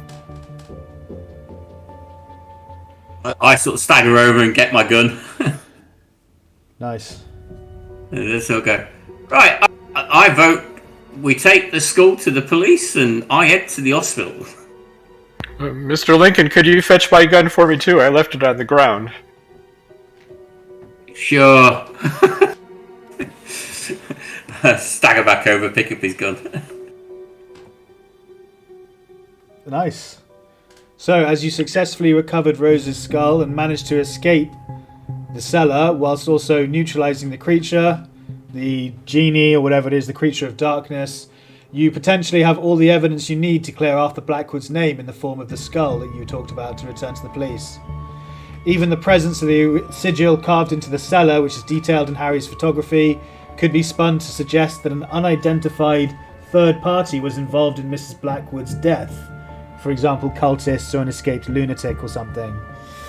The rest of the evidence, the journal and the notes, along with the newspaper articles, will be of great interest to the Bureau of Investigation and are likely to only muddy the waters if presented as evidence to an outsider. In fact, claiming at all that a malign entity from beyond this dimension was responsible for killing Rose would probably guarantee that Arthur and everyone else trying to back up his story received a one-way ticket to the nearest asylum. So you therefore hand the skull over to the police investigation team, telling them they did a terrible job to begin with, before heading back to the Bureau for a full debrief. Before you depart, Harry Blackthorne hugs each of you tightly, thanking you for your help with clearing his uncle's name. If you ever need anything, any way I can help at all is fully at your disposal. And you have made a new contact in the form of an occult writer.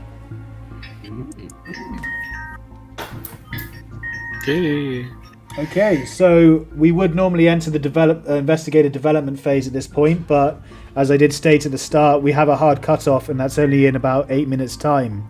So I think it would be probably just to end the session there and get feedback from players for anyone interested in offering in who wants to stick around for a bit longer. Guys, thanks so much for playing. I hope you had fun. Yeah. I hope you didn't get too scared. That was Thank you for running it. Pushed us right to the brink there. But yeah. Oh, I am to please. I wanted to, obviously, I wanted there to be peril and danger, but I didn't want everyone to die at the same time, or anyone to die. It's kind of hard to get the balance right, but I had fun as well, so thank you for playing. I really appreciate it. Thank you for running it. Great time, yeah, thank you. Cheers. Great. So I did originally plan this to be a 2-session scenario, but we've wrapped it up in one, which means we won't actually be streaming next week at all. We'll take a break off it. This is just the first one, just to wet the whistle and get a bit of practice for everyone. And then we will start again with the Doors to Darkness module in about 2 weeks' time, once everyone's back and ready to carry on playing. We'll start the new scenario then. Hope you're all excited for it. I know I am. Yes, excellent. Oh, yes. Yeah. Great. Okay. So, at what point will we do the investigator? We can do that. We can do that next Tuesday. So there won't be a stream, guys. We won't do it online. If everyone's happy to meet next Tuesday, we'll just do a short, half session. Do the investigative development phase, so you're ready for the next scenario next Tuesday. If Sure, everyone's that happy sounds with good. that. Hey, yep. Yeah. Mm-hmm. Okay, Yeah, guys, that's that's all I've good. got for you. Scamper away. Thank you so much for joining. You at home.